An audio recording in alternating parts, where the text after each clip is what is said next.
All right, bunch of things to mention today. We'll start with this. This is sad, but during an emotional appearance on Anderson Cooper's All There Is podcast, Ashley Judd opened up about her mother, Naomi Judd's suicide in 2022, and she spoke about finding her mother and shared the last words that she said to her. Yeah. So she said, the death of a parent is something for which we conceptually have some kind of preparation. And I also knew that she was walking with mental illness and her brain hurt and that she was suffering, but that didn't necessarily prepare me. She said, my mother's death was traumatic and unexpected because it was death by suicide, and I found her. I held my mother as she was dying. She said, I'm so glad I was there. The first thing out of my mouth was, Mama, I see how much you've been suffering, and it's okay. It is okay to go. I'm here, and it's okay to go.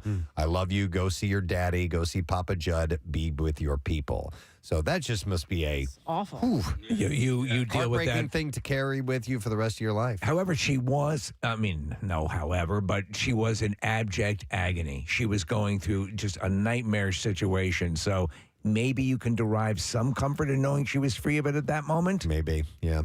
But I mean, as it's often pointed out, suicide is a permanent solution. To a temporary problem. Yeah. All right, so a more light story. Julia Roberts has opened up about her decision to keep her career G-rated during an interview with British Vogue, which was published on Thursday. She said, not to be criticizing others' choices, but for me to not take my clothes off in a movie or be vulnerable in physical ways is a choice that I guess I make for myself. But in effect, I'm choosing not to do something as opposed to choosing to do something. She also commented on how Hollywood has changed so much since the 1990s during the height of her career. She said, it's completely different from my time. I mean, that's when I really feel like a dinosaur. When you just look at the structure of the business, it's completely different. I remember when she was the it girl, the new girl. Yeah. Everybody was talking about her. Now she's talking about Hollywood of her time. She added that she can't say whether or not it's any better now because she said it's not my experience, but that things do seem cluttered and exhausting nowadays. Has anybody seen that Netflix movie that she's... Casey did, yeah. What'd you think of it? Oh, wait. Which one? Julia Roberts. Oh, yeah. I enjoy Leave the World Behind. Yeah, I talked to a couple of people who said it was a melon tweaker and that they were kind of put off by it a bit, but you told me it's good, it's interesting, it's strange, and the end is really weird, but it's worth a watch. Yeah, and it's a dystopian sort of right Armageddon sort of thing. Armageddon, not dystopian, but Armageddon-ish. But the one issue that I had is that not a lot of questions are answered until like towards the end. I've seen other movies like this where I just think it's like lazy writing where you're like, okay, you're not telling us what's happening. There's one. But she finds out at the end that there is no basement in the Alamo. There is no basement in the Alamo, and she found the bike. That's amazing. It was in Hollywood. Wait, what I loved about that movie was Kevin Bacon's 2 scenes. Yeah. And the one was great. Yeah. But that was it. He had 2 scenes in the movie, and that was it. In this movie? Yeah. What did you think of it? I liked it. The end was weird. I watching it, I'm like, it's going to be one of those endings where all of a sudden the credits come up and you're like, come on. And you're right. And I was right. Yeah. But it was good. I liked the movie. Okay. All right, maybe I'll watch it this weekend. There's a movie with Forrest Whitaker and Fast Times at Ridgemont High. Fast Times at Ridgemont High. You remember that? No, but again, like at the end, it's Armageddon-y, but like there's no answer. They're like, Was it a meteor? Was it a volcano? Right. Was it No, a I think nuclear attack? Oh, see, I think it's different. I think there was the Oh, answer. no. I'm talking about that movie. sorry. This movie, you Okay. know what happened. Okay. Yeah. And you know, the Obamas were producers on this, so people are saying like, "Oh, they know something. Yeah. Like they know something that may happen." You know, because of what happens in the movie. Did they well, know I have about to- Bird Box? I'll have to see it and find out for myself. All right, couple of other things. Keanu Reeves does it all. He's a well-known actor. His band Dogstar was on tour last year, and now he's writing a novel called The Book of Elsewhere with author China Miéville. And the new book is a spinoff of his comic book series Berserker and is set to be released in July. He said that the series tells the story of an immortal warrior's fight through the ages. He said, I love the world of Berserker so much that I wanted to explore it further, and I thought one of the best ways to do that is through a novel. And he added, the Book of Elsewhere will be published July 2024. He said, if you read it, I hope you love it. Thank you. We were close to Plain. getting him in the studio when Dogstar was supposedly coming through the area. Oh, man. And we just missed it. It would have been cool. Yeah, it would have been awesome. Yep. All right, so an artificial intelligence-driven comedy special has attempted to resurrect George Carlin's signature humor. We're going to play a clip in a minute here. 15 years after he died in 2008 of heart failure. Following the special's release, the comedian's daughter responded and said, no machine will ever replace his genius. And I have a little bit more of her quote in a moment. But the hour-long special titled, George Carlin, I'm Glad I'm Dead, is a product of Dudesy, a podcast run by AI and curated by humans. In fact, Chad Kultgen and Will Sasso host the podcast and YouTube show and allow the Dudesy AI to draw from their emails, text, social media accounts, and even their own work, from Sasso's performances on Mad TV to an old feature script written by Kultgen called Pizza the Movie. The special begins with an explainer, with Dudesy clarifying that what you're about to hear is not George Carlin, and added that in order to nail the comedian's style, it, quote, listened to all of Carlin's material. He said, it did my best to imitate his voice. I guess this is the AI speaking. Yeah. I did the best to imitate his voice, cadence and attitudes, as well as the subject matter. I think would have interested him today. This is an AI saying this. Well, boy, does I that know. comfort you to know that's going on. Did you listen to any of it? The result is an eerie revival of the legendary comic. No, I was waiting to play it on the air here Yeah, this morning. yeah. All right, so let's check out. We have to play everything here because I put the wrong password into this computer and we're locked out. So it's okay. At least we have the Zeta we can put things into. Will we eventually get into that I'm this just locked morning? out for 20 minutes. Okay. And then I got to get spanked. All right, here we go. This is the clip. I'd like to start off with a heartfelt apology. I'm sorry it took me so long to come out with new material, but I do have a pretty good excuse. I was dead. So technically, it wasn't my fault. If you want to blame somebody, you're going to have to blame God. Which we all know is not going to happen. People are always thanking God for the good stuff in their lives, but somehow they conveniently forget that it's the same God who does all the bad too, and he does a lot of bad. You get a promotion, praise Jesus. You get fired. God is testing me. You meet your soulmate, God brought us together. Your soulmate dumps you, God is bringing me someone else. You survive a tornado, I'm so blessed. 20 other people do not. God wanted them in heaven. It's pretty damn close, man. Oh, I don't think so. No? No. I mean, from my ears, I find it not close at all. Okay. There are hints there, but you hear what you hear, and that's part of the Uncanny Valley We thing. do have George Carlin ID, so we can compare it to this. Hi, this is one of those radio station recording artist ID spots where the recording artist comes on and says, hi, this is, and then he tells you what his name is. And he says you're listening to, and then he tells you the station. Well, you know what you're listening to, and I know who I am. It was great. I think it sounds pretty damn close. Kelly Carlin took to social media and wrote, my statement regarding the AI-generated George Carlin special. My dad spent a lifetime perfecting his craft from his very human life, brain, and imagination. No machine will ever replace his genius. These AI-generated products are clever attempts at trying to recreate a mind that will never exist again. Let's let the artist's work speak for itself. Humans are so afraid of the void that we can't let what has fallen into it stay there. So I think for some reason, and this is just my speculation, the AI replication of voices works better in song.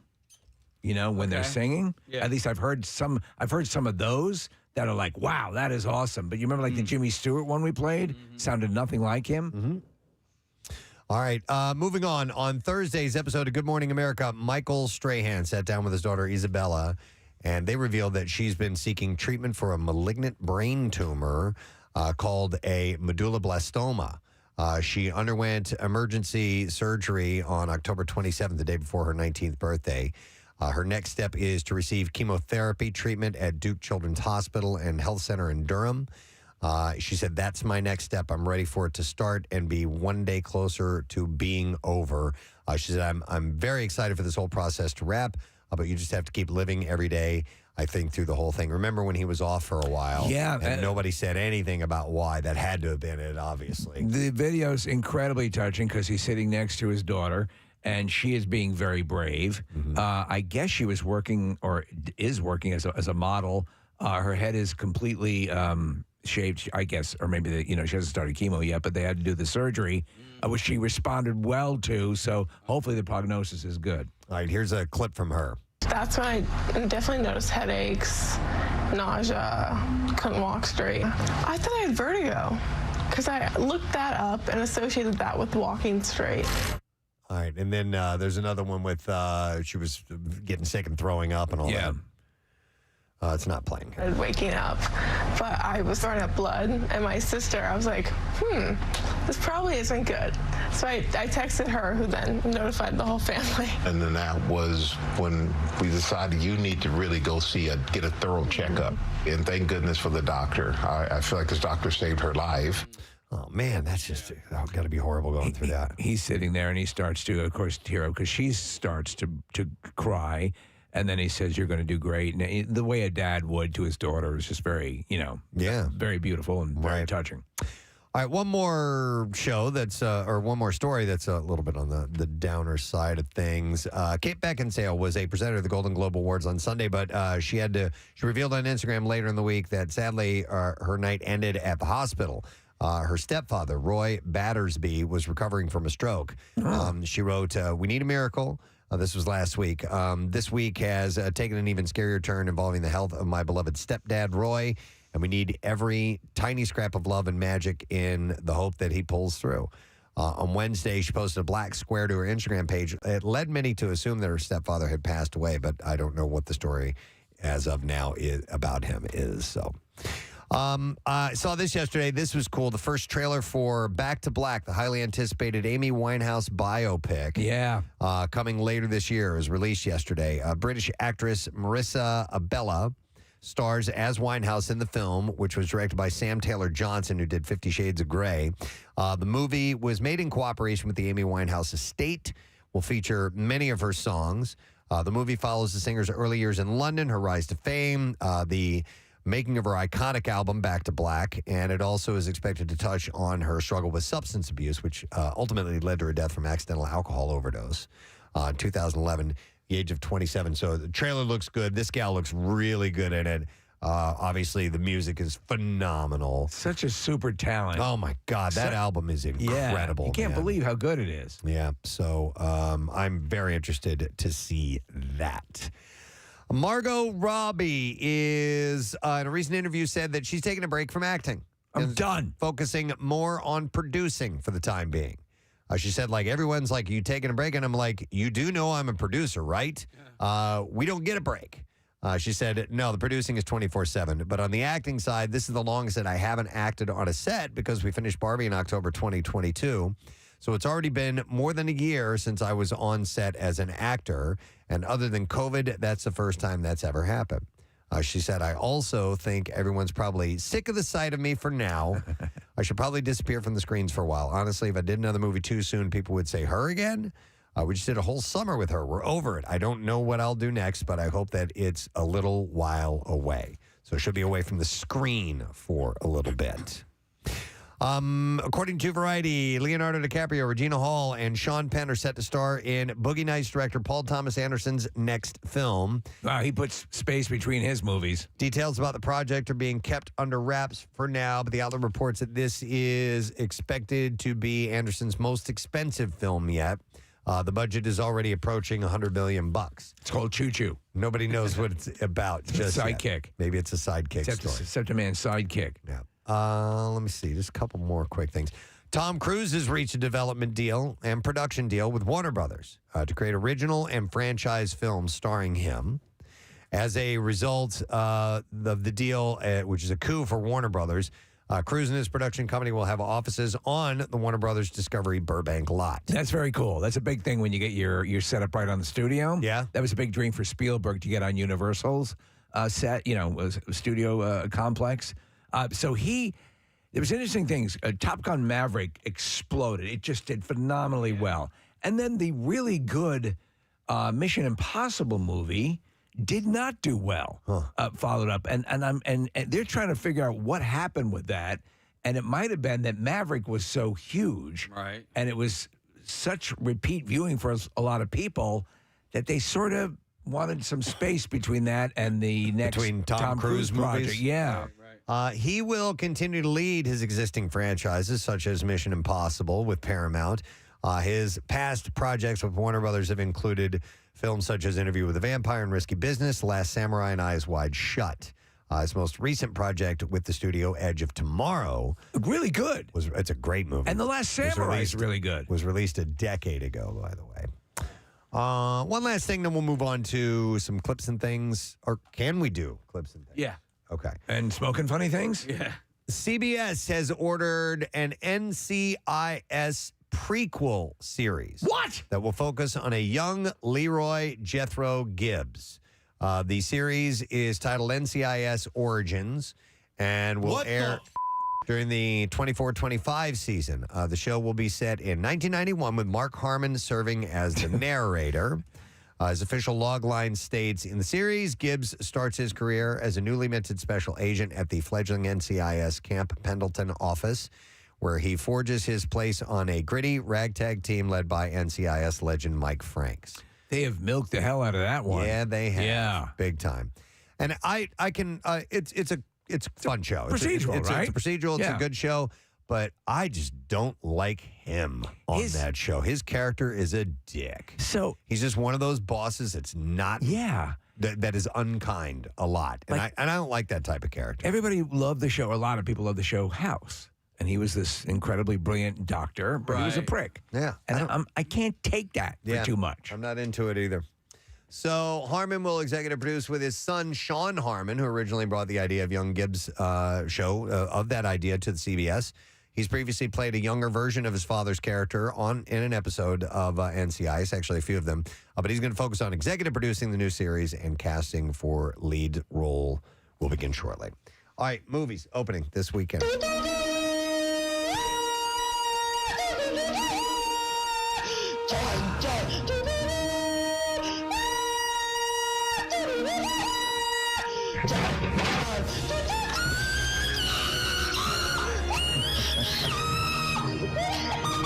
It always works. So Mean Girls is opening. It's a musical comedy.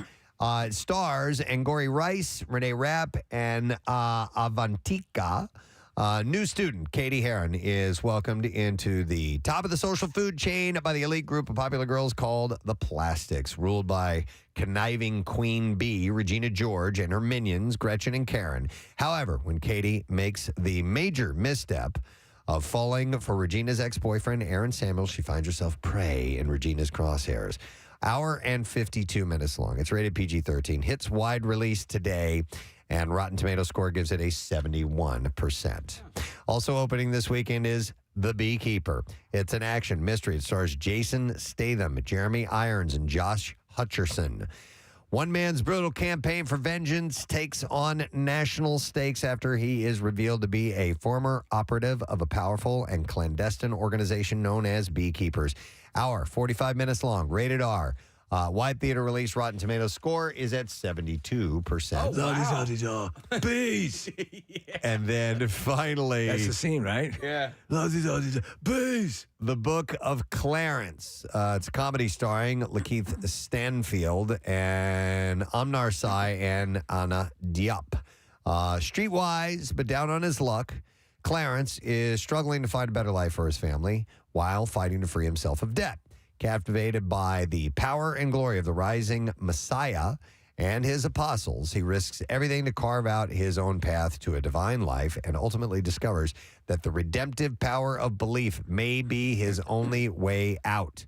It's 2 hours, 16 minutes long, rated PG-13, wide theater release, and Rotten Tomatoes score at 74%. It looks kind of funny. It's like a modern take on olden times, and James McAvoy's in it, and so they use like current language, but during the time of Jesus. Okay. And all of these scores are right about in that 75 Not too bad. percent range, so not too bad at all. All right, now we can play some clips. I start trembling when we get to clip time.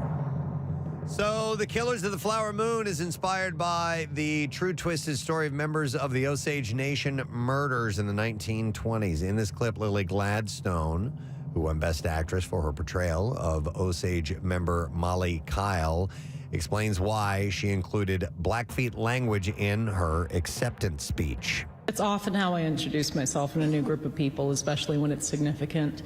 One of the first things we're taught is you say your name, you say where you're from, and you say hello to everyone. Hello, my friends. So it was one of the more natural things I could do in the moment. I done pass a miss a lie. Killers of the Flower Moon begins streaming on Apple Plus today. Here's our next clip. This season of Blue Z sees the Healers taking a relaxing trip to the beach on a quest to find a dragon and playing a friendly game of cricket. In this clip, Melanie Zanetti and Dave McCormack, who voice Mom and Dad, talk about ad-libbing. Here we go. We like to go off script a little bit, don't we? Yeah. Yeah, Joe lets us play. Sometimes he's like, have a riff there. Yeah. It'll be like, oh, do some sort of song thing there, or like, just silly stuff. But we laugh a lot. Obviously, we're not together when we do it, but I laugh, and I'm sure Mel laughs. It's very fun. Shut up, huh? So I guess if they're the Healers, then Bluey must be a blue tick healer, right? I don't know. That's got to be it. What's the blue tick healer? It's a breed of dog. Oh. He's an Australian blue healer cattle dog. Oh, okay. And they're playing cricket in this scene, Preston. I've heard nothing but great things. I've never watched an episode, but everybody that watches this, especially parents with young kids, the parents get into it just as much as the young kids. I love it. They get addicted to it. Yeah, my niece is having a Bluey birthday party. She loves it. She went to the live show that was here in Philadelphia. Obsessed with them. I don't know the show either, but I just know that when my kids were of that age, it was so appreciative when there were shows that spoke to you as well. Like SpongeBob. And totally. Yeah, that you would have fun watching along with them. So that's cool. 10 new episodes of Bluey are streaming today on Disney+. There you go. That's the entertainment report for today. All right, let's take a break. We'll come back in a second. Sun's coming up. Looks clear now. We got clouds on the way and rain at some point today. So enjoy this view while you can, friend. We're joining it with you. We'll be right back in a moment. The band's website. I like it. What was the? There's a fart at the end. I don't know where the fart came from, but I love it.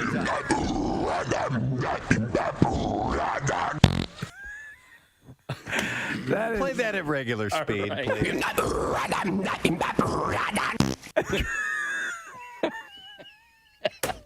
That's the greatest sound I've ever heard. One more time. Marissa, trace that back to April 20th, 2017.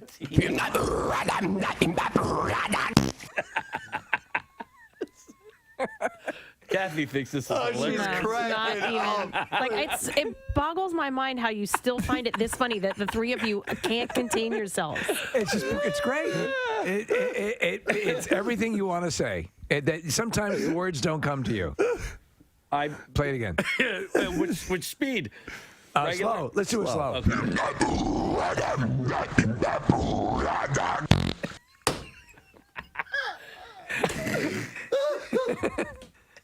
I could see you give it like a little chuckle and then move on. No. At this point, we've been here like 3 minutes now. You're not seeing the greater picture.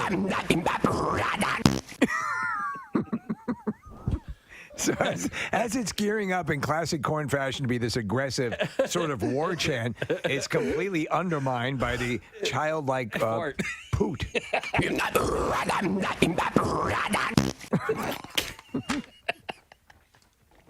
It's two completely conflicting attitudes. Hey, by the way, nobody else is laughing. Yeah. So it's not just Kathy is not laughing. Nick's not laughing, and none of our interns are laughing. Marissa has a smile on her face. Hang on a Do you ever see second. Amadeus? I usually don't find farts funny at all, Kathy. That one caught me off guard. Okay. Because it's more of a it's more of a raspberry than it is actual gas. Yeah. So. And also the mystery of it. It's like an escape room. How did it happen? We don't know. We may never know. We may never know. Okay.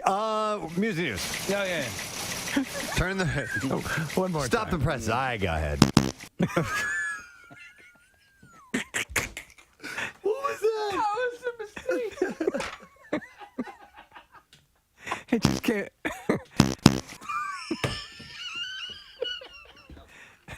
There can't be more of these gems. Can you do that more than twice? It's like finding a separate cabin in a diamond mine.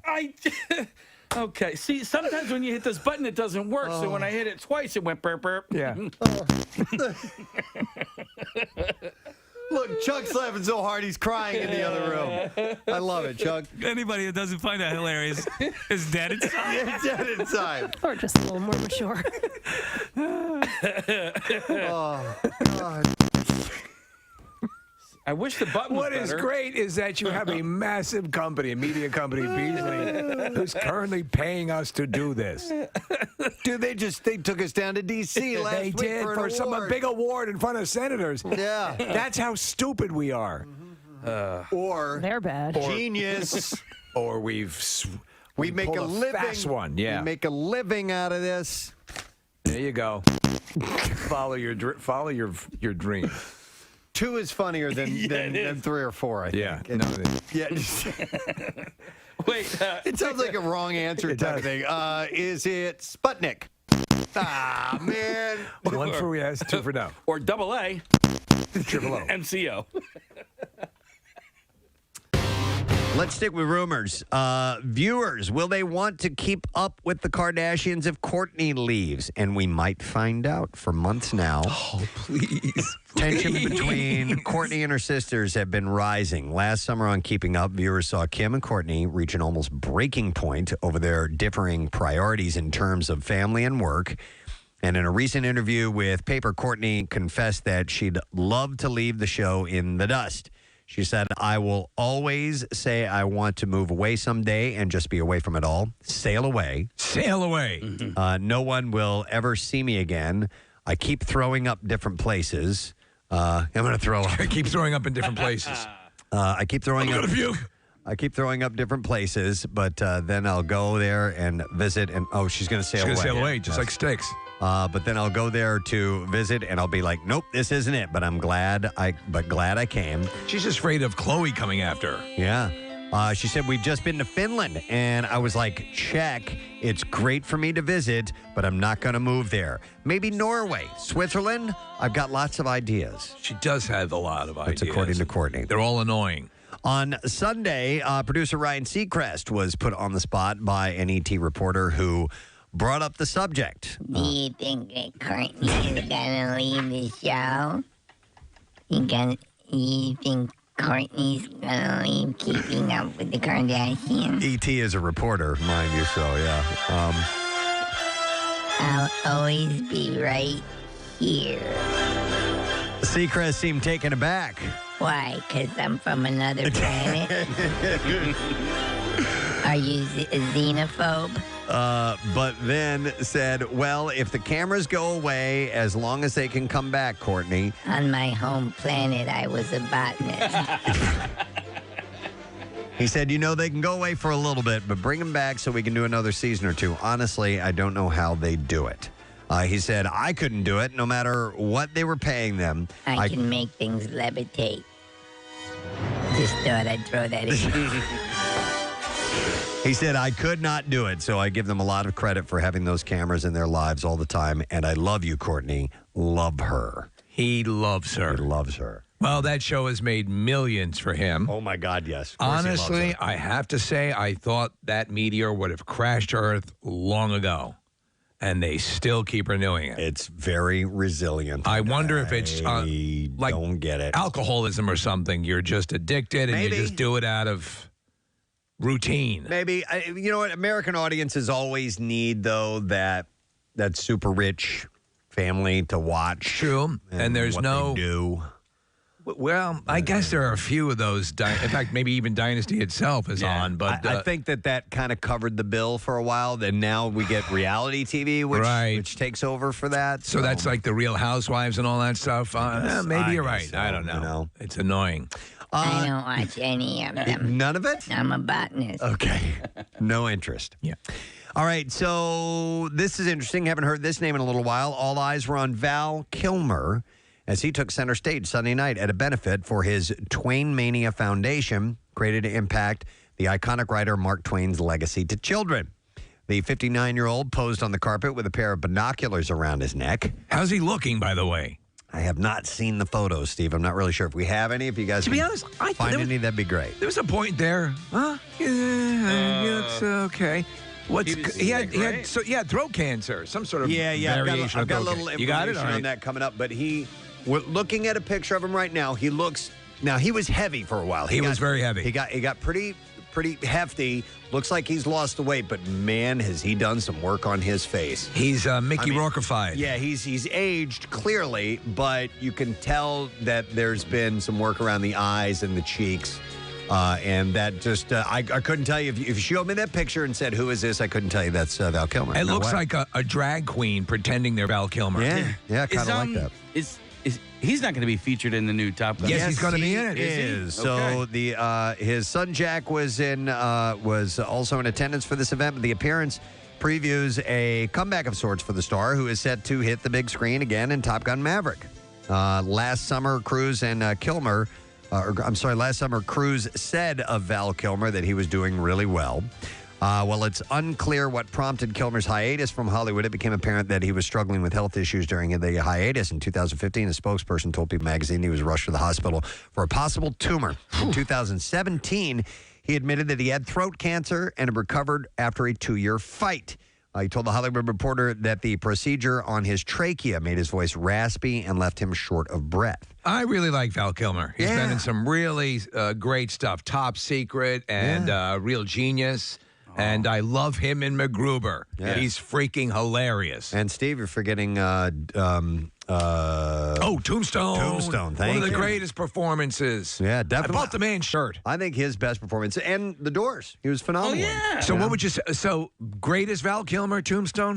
That is such a great performance. I got to go neck and neck with The Doors. They were both so good. But yeah, his lines in Tombstone are so just great, wonderful, so great. I love Real Genius though. I love that movie. Have you ever seen Real Tombstone? I've never It's seen. really good. Is it? Yeah, it's about Doc Holliday in college.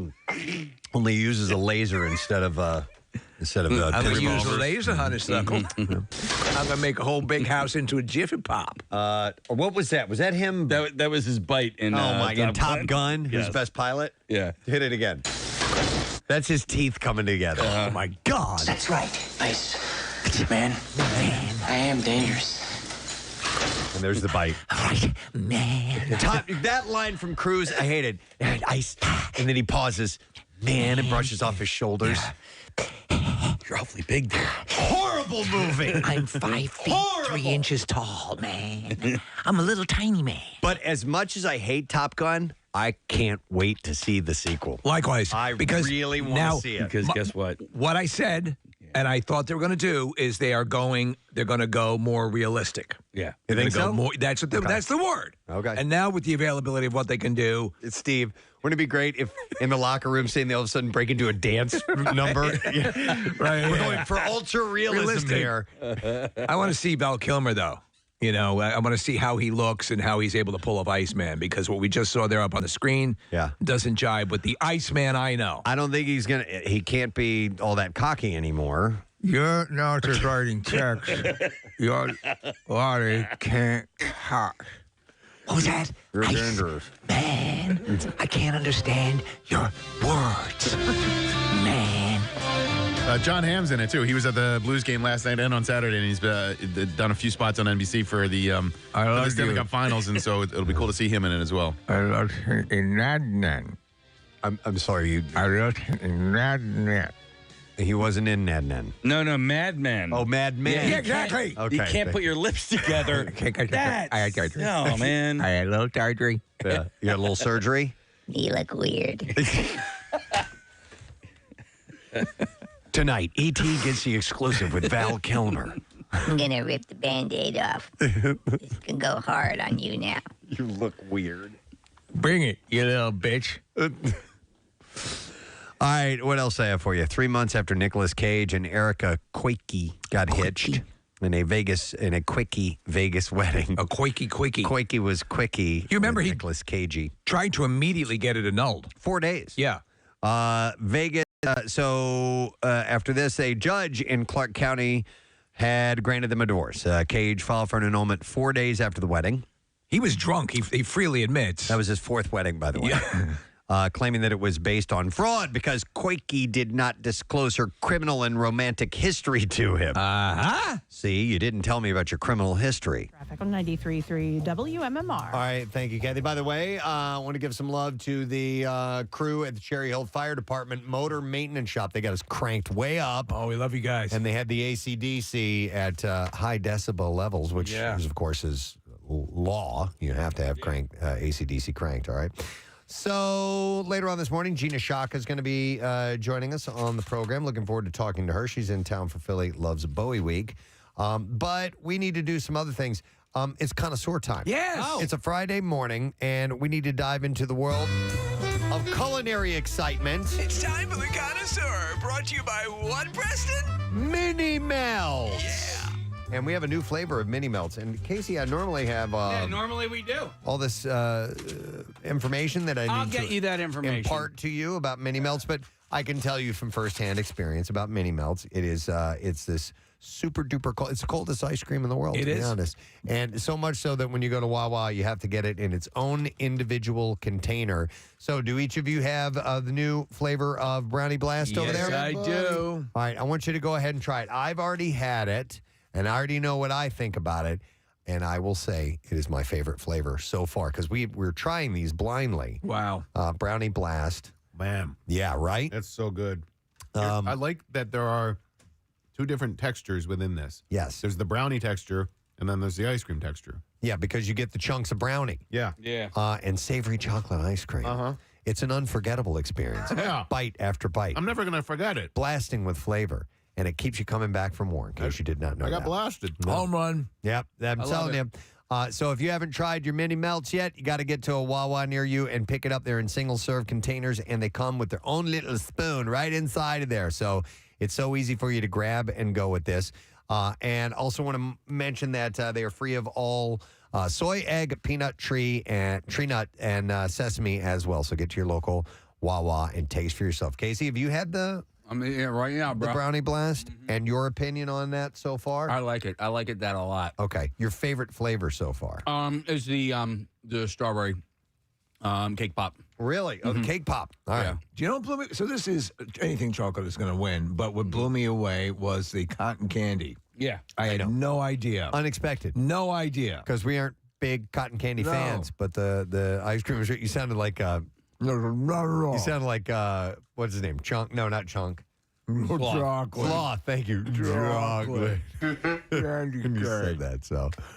All right, thank you, Mini Melts, for sponsoring the Connoisseur. All right, here is, I need my bell. Yeah. I just There you go. Not prepared at all. Come on over. All right. Can we just keep that over here? No, because I like the toss. It's the process. I actually, a relay race. I enjoy it. Gotcha. All right. So we'll start with this story. It's the end of an era for fruit stripe gum. The decades-old gum brand that was known for its fruit-inspired flavors and zebra print product. The brand's owner is discontinuing the striped treat. I used to love fruit stripe gum. Going to be gone forever. So I have a very strong opinion on fruit stripe. Oh, you do? I do. Okay. Because I thought that fruit stripe gum had the sharpest flavor of all the gums. Like when you would taste it, it had a really strong flavor to it.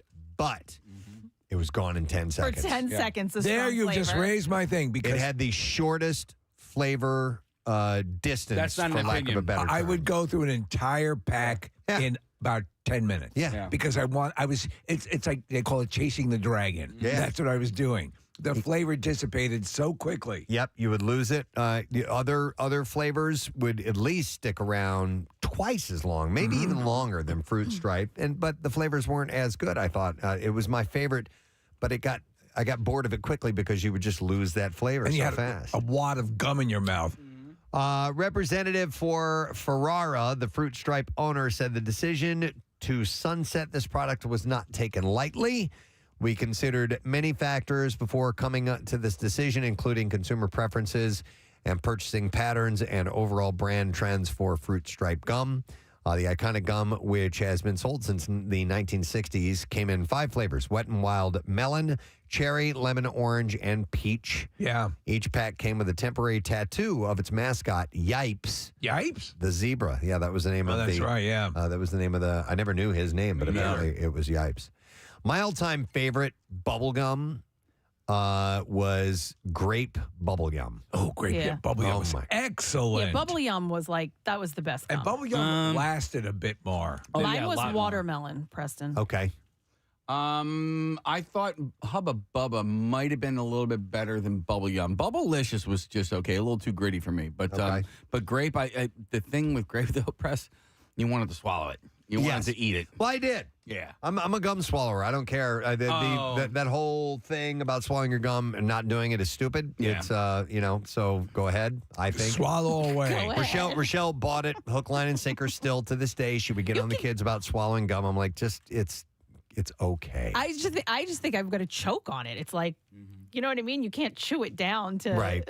So I never swallowed it. Okay. I loved I never swallowed. Razzles. Did you like Razzles? Yeah. Yeah. Razzles were 'Cause wonderful. Razzles could be a candy. And then a gum. And then if you chewed it, it became. I'm still having my mini.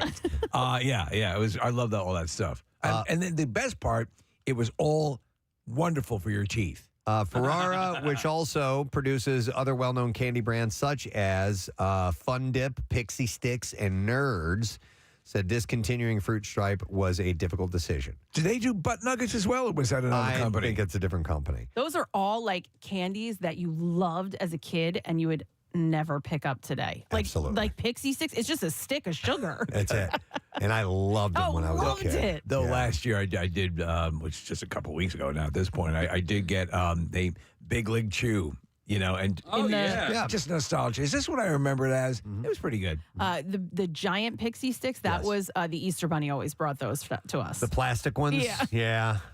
Those were special. Absolutely. And Fun Dip, Kathy, not only was that just sugar, but the thing that you used was solidified sugar, the candy stick. Dip the sugar stick in the sugar. Fans of the classic gum brand might still be able to find it in select retailers nationwide before it sells out one last time. What's that store that sells all of the antiquated, nostalgic gum and candy? Oh, yeah. You know what I'm talking about? I know exactly what you're talking about. You can find a lot of it at, oh, man. What's the name of that place? No. Cracker Barrel. Thank you, Casey. Oh, really? Oh, my gosh. Yeah. Cracker Barrel is loaded with stuff like that. They do have some of those great candies, but they've taken it to the next level because I was searching for something over the holidays, actually. So I was at Cracker Barrel like 3 different times, seeing if they was would it a get Mel Tillis CD? No, actually, you know what?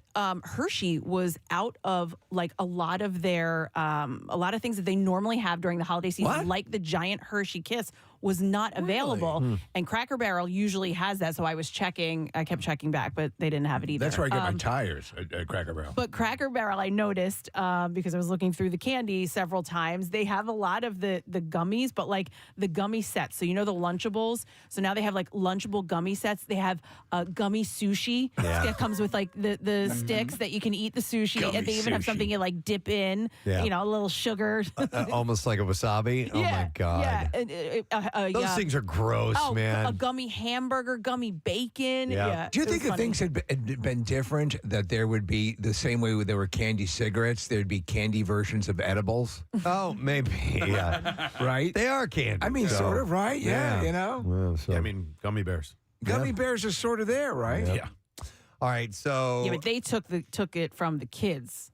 No candy, right? Yes. It was the other way around. No more fruit stripes. So that's the end of an era, unfortunately.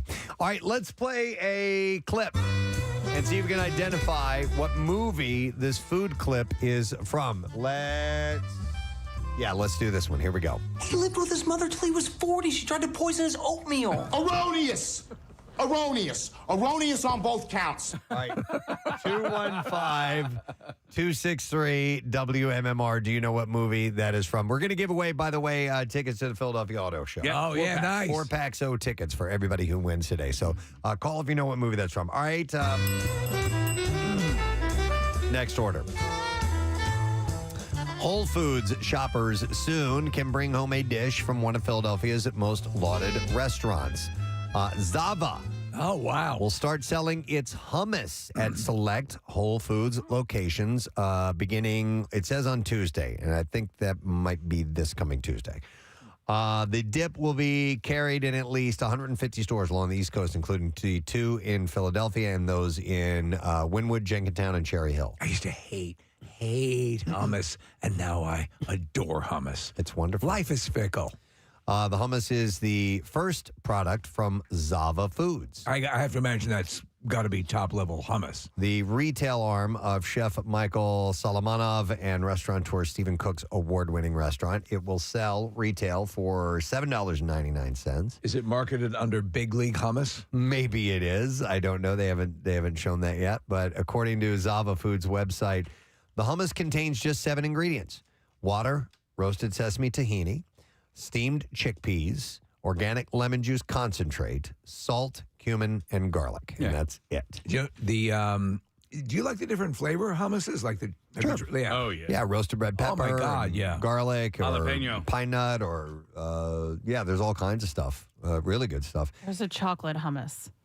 Yeah, I didn't like it. I feel like I remember maybe you saying that. That's why I brought it up. Yeah. I kind of liked it. Yeah, Rochelle liked it. I mean, I It's didn't not. care for it. It's not really sweet. It's just. Oh, it's not? Not really. So you don't eat it with like a Nilla wafer or something? I don't. We were just like tasting it. I forget what we were eating it with, but I don't remember it being all that sweet. You know, Zoe's Kitchen has a pesto hummus that is awesome. Oh yeah, awesome. They closed my Zoe's Kitchen. I don't know why. I'm so upset. They close everything around you. Marissa? So Zahav hummus is probably the best hummus in the city. Am I saying that wrong? I said Zava. I'm sorry, Zahav. Zahav, yeah, I think his secret, they take the skin off of each one of those little chickpeas. Okay. Like, you guys know if you have a chickpea, hummus is actually really easy to make. Yeah. You just throw all of that in a blender. But apparently they take the skin off of each and every one. Okay. And that's the secret. That's the secret behind it, okay? But it's so good. The spread is kosher and gluten-free. It's been verified by the Non-GMO Project. Zahav has won multiple James Beard Awards, including Outstanding Restaurant since it opened Society Hill in 2008. I'm sorry, how do you take all the skin off? I mean, do you have to... do you, I don't know, like you boil it? I don't know. You hire ear rigs to peel them. Yeah, right? It falls off sometimes. Like a lot of them, it'll just fall off of it. Okay. I've not really worked with chickpeas. I like crispy chickpeas. Oh, I like roasted chickpeas. Oh, my God. Guys, Those are good. I can make roasted chickpeas. You? Yeah. Wow. I know. Can you make them? I know. I do. Would you make them for me? Yeah, I can make them for you. Yeah. Could you just fill up a 50-gallon drum? Yeah, those are tasty. Do you flavor them with anything? Just like salt and pepper. Okay. Yeah, and you could do a little cumin on there too. That'd be good. All right, so if you are interested in Zahav and their hummus, it'll be available at Whole Foods very, very soon. All right, let's see if we can get a winner. Know what movie this is from. He lived with his mother till he was 40. She tried to poison his oatmeal. Erroneous. Erroneous. Erroneous on both counts. All right, let's see if we get a winner. We're going to Mike. Hey, Mike, good morning. Good morning. All right, Mike, what movie is that from? That's from Wedding Crashers. Yes, that's correct. All right. Here's what we got for you. Congratulations, Mike. You just won a 4-pack of tickets to the Philadelphia Auto Show. It's going to be starts tomorrow through Sunday the 21st at the Pennsylvania Convention Center, and tickets are available at phillyautoshow.com. All right, here's another clip. What movie is this food clip from? 2 slices of ham, 3 pork. There it is. Now the come over maestro. here. 2 slices of cheese. 1, 2. 2 pickles. Big pickles. Nice. 1, 2. Now watch this. Take this. Mustard from end to end. You go side to side, not forward and back. All right, 215-263 WMMR. What I know movie that is that from? Yeah. All right, order up. So, which Girl Scout cookies will be available this year? It's always a big question. They sometimes arbitrarily retire some of the line, and it pisses me off. As previously reported, the popular Raspberry Rally cookie, first introduced last year for Girl Scout cookie sales season, will not be returning to the lineup. That was similar to a Thin Mint, but featured a raspberry-flavored center rather than a mint one. It was a unique and flavorful addition, but the cookie quickly sold out everywhere and sprang up in the secondary market at exorbitant prices. Perhaps hoping to avoid the same fiasco this year, the Scouts seem to be sticking to the classics. So here is the full lineup for 2024, which, by the way, cookie season kicks off this week. So we'll be bombarded. Runs roughly through April, but it depends on, it hits in different regions at different times. All So right. it depends on the troop and all that. It just like this version of cookie season kicks off this week. We've been in so many different versions of cookie season for like 6 weeks at this point because of the holidays. All right, so here are the ones that are going to be available for 2024. The Adventurefuls, which were first introduced in 2023. What is that again? Adventurefuls. Then you have the Caramel Chocolate Chip. I like that. The Samoas. Yes. The Do-si-dos. That's the peanut butter one. Those are great. Down with that. Girl Scout S'mores. Lemonades and Lemon Ups. You remember there are two different producers of the Girl Scout cookies. Okay. So you get, depending on where you live, you get a different version. You have the Tagalongs, which are the peanut butter patties. Thin Mints, of course. Always a home run. These are in alphabetical order. The Toast Yay. I don't know that one. Is that like a s'mores one or Came out in 2021. And then you have the Toffee Tastic, which is a gluten-free cookie. And then the Trefoils. Is that how you say that? That's how I say it. And which one are those? I think those are the regular shortbread cookies. The shortbread cookies, yeah. The classic. Yeah, the classic design. The logo of the Girl Scouts, which for the longest time, that was my favorite one. The Trefoils, really? Straight ahead. No messing around. I've always been a chocolate mint guy. Excellent cookie. Yeah, Steve, I'm with you. Thin Mint is my favorite, but the Toast Yay, they are shaped to look like little pieces of toast, and they are French toast flavored. Yay! Yay, with icing in the middle. French toast? Yeah, French toast flavored cookies. Ooh, I'm down with that. Yeah, seriously. Okay. So, yeah, they hit in different regions of the country at different points within a certain time frame. Your local troop can let you know when the cookies will be available. You know the bitch of the cookies that you love when you get them. Then the problem is that you'll invariably feel like a horrible human being because it is no problem to put away a sleeve of cookies. Yeah, the way they are laid out. Didn't we have? There was a name. Hold on, I wrote it down in my potential band names. Oh right, yes. Album names. It was something about a sleeve of. Was it Finish the Sleeve or something? No. Run the Sleeve. Run the Sleeve. Yeah. Run the Sleeve. That was my way of describing blasting out an entire run of cookies. Yeah. Run the sleeve. Alan, what is the easiest to run the sleeve on? And I was talking about like Fig Newtons and Oreos. Chips Ahoy. You can run Chips the sleeve. Ahoy. Yeah. Run the sleeve. You know who used to do that? Now, like you said, Steve, we're going to get the onslaught, especially if you have coworkers that have kids that are in the Scouts. The one that I used to enjoy seeing were Chuck's emails trying to sell Girl Scout cookies. He had a very unique way to bait and switch you.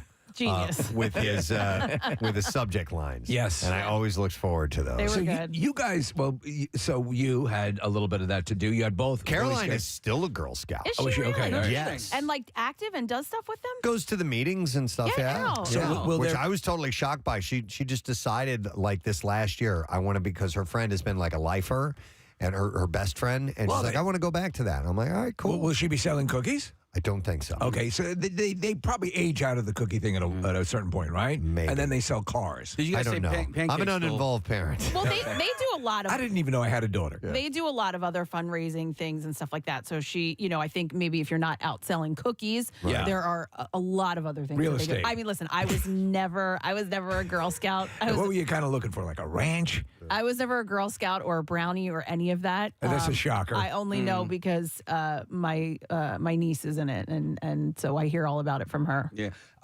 Pancake still sells the cookies for his daughters. He does a great job, And he too. does a great job. He sets up like a little store. Yeah. So he is more of a passive salesperson, Preston. Right. But he sets up a lovely display. Okay. There's a kiosk right there. Oh, that's awesome. Yeah. I will say, though, I wish when you do set up outside of a grocery store or whatever, you do not need to engage me in a conversation and ask me if I want to buy cookies. I see you. Yeah. I see you. I see you. Yeah. And That wouldn't be good sales. I know, They're but I taught don't to do that. I know, but I don't want to tell them no. Right? You And I don't have to. Tell them you already bought from somebody. That's But what I do. I also don't want to have to give them excuses. Can I just walk by like I don't see I them? have diabetes.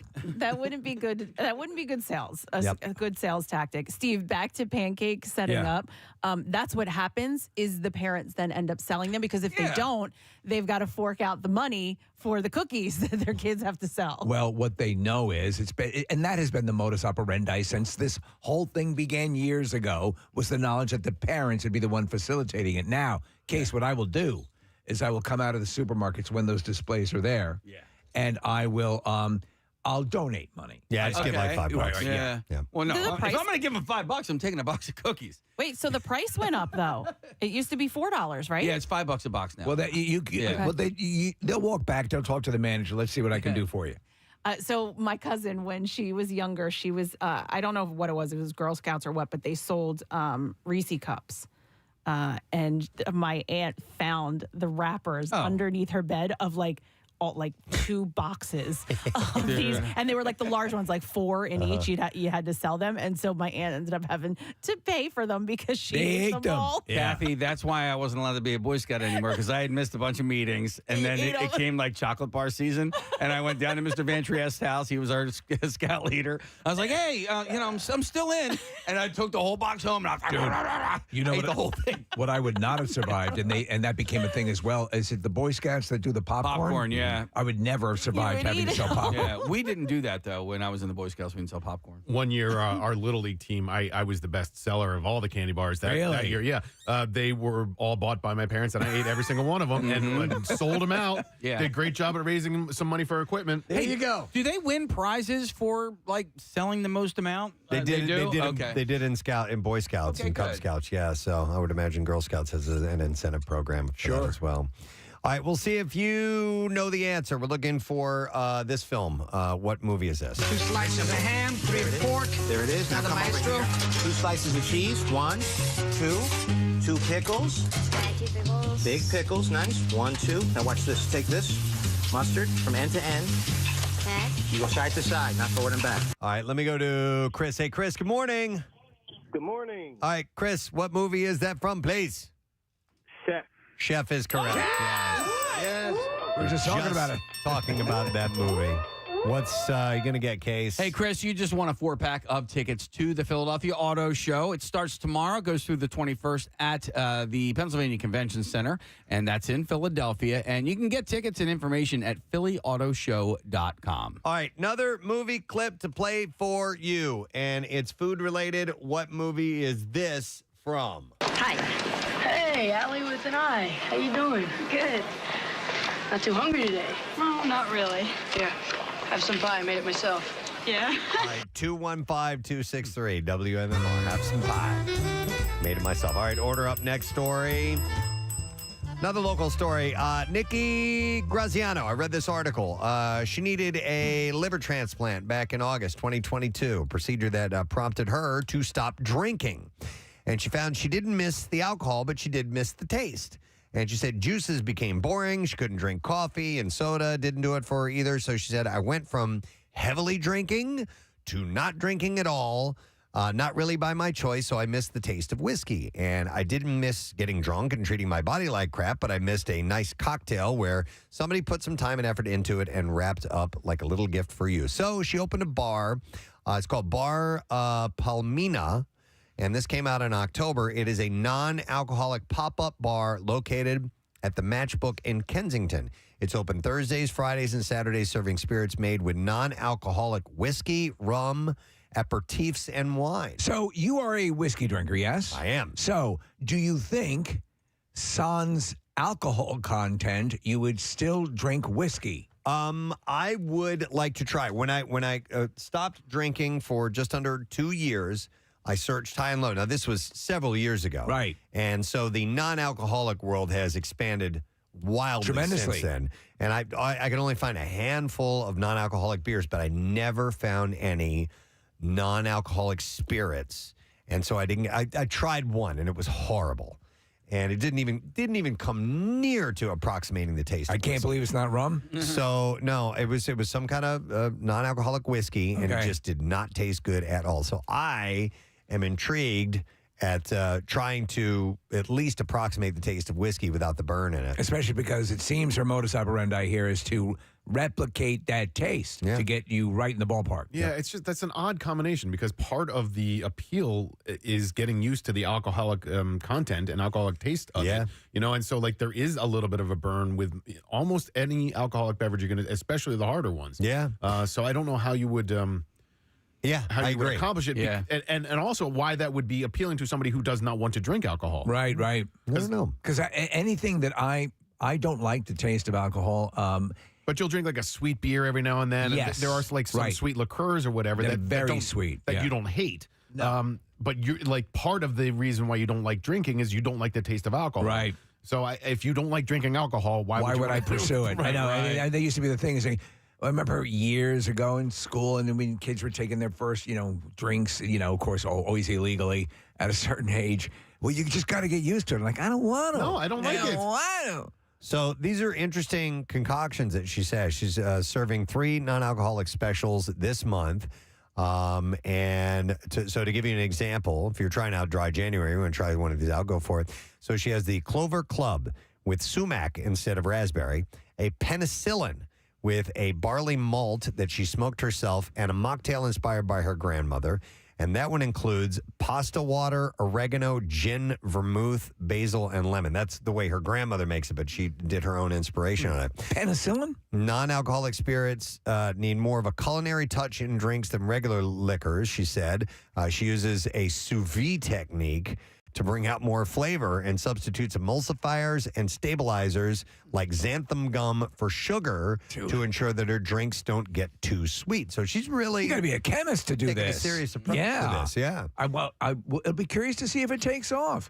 She hopes to find a partner or an investor to move into a more permanent space so that she can offer more wines and beers. And she's also like to gain a proper kitchen space so she can do more work on site. So pretty interesting. I've had a penicillin before. I'd forgotten what it was, Steve. It's whiskey, ginger, honey syrup, and fresh lemon juice. Oh, that sounds good. It's really good. Yeah. I've had a number of what are now the state-of-the-art mocktails. When I was on that trip in July, there a couple of places had, and the cruise ship itself had you'd come back from a trip and a day trip, and they would have these mocktails, and they were good. Yeah, they're very good, but they always tend to be of the sweeter, daiquiri kind of thing. All right, so we'll see if we can get a winner. We'll do one more story and one more clip, and then that'll be it. So we're looking for what movie this is. Hi. Hey, Allie with an I. How you doing? Good. Not too hungry today? No, not really. Here, have some pie. I made it myself. Yeah? All right, let me go to Stacy. Hi, Stacy. Good morning. Good morning. How are you? Awesome, Stace. What movie is that from? Karate Kid. Karate Kid. That is correct. Yep. All right, hang on. We got some tickets for you. Well, we do have 4-pack of tickets for the 2024 Philadelphia Auto Show. That's at the Pennsylvania Convention Center in Philadelphia. The auto show actually starts tomorrow, goes through the 21st, and you can get tickets and information at phillyautoshow.com. All right, one more food clip. What movie is this from? Now, tell me, what's your pleasure? A la carte? Dinner? Aha! Okay. Heads up! Butcher, he says he wants 2 spaghetti speciale, heavy on the meatball. All right, 215-263 WMMR. All right, let's go to the next and final story.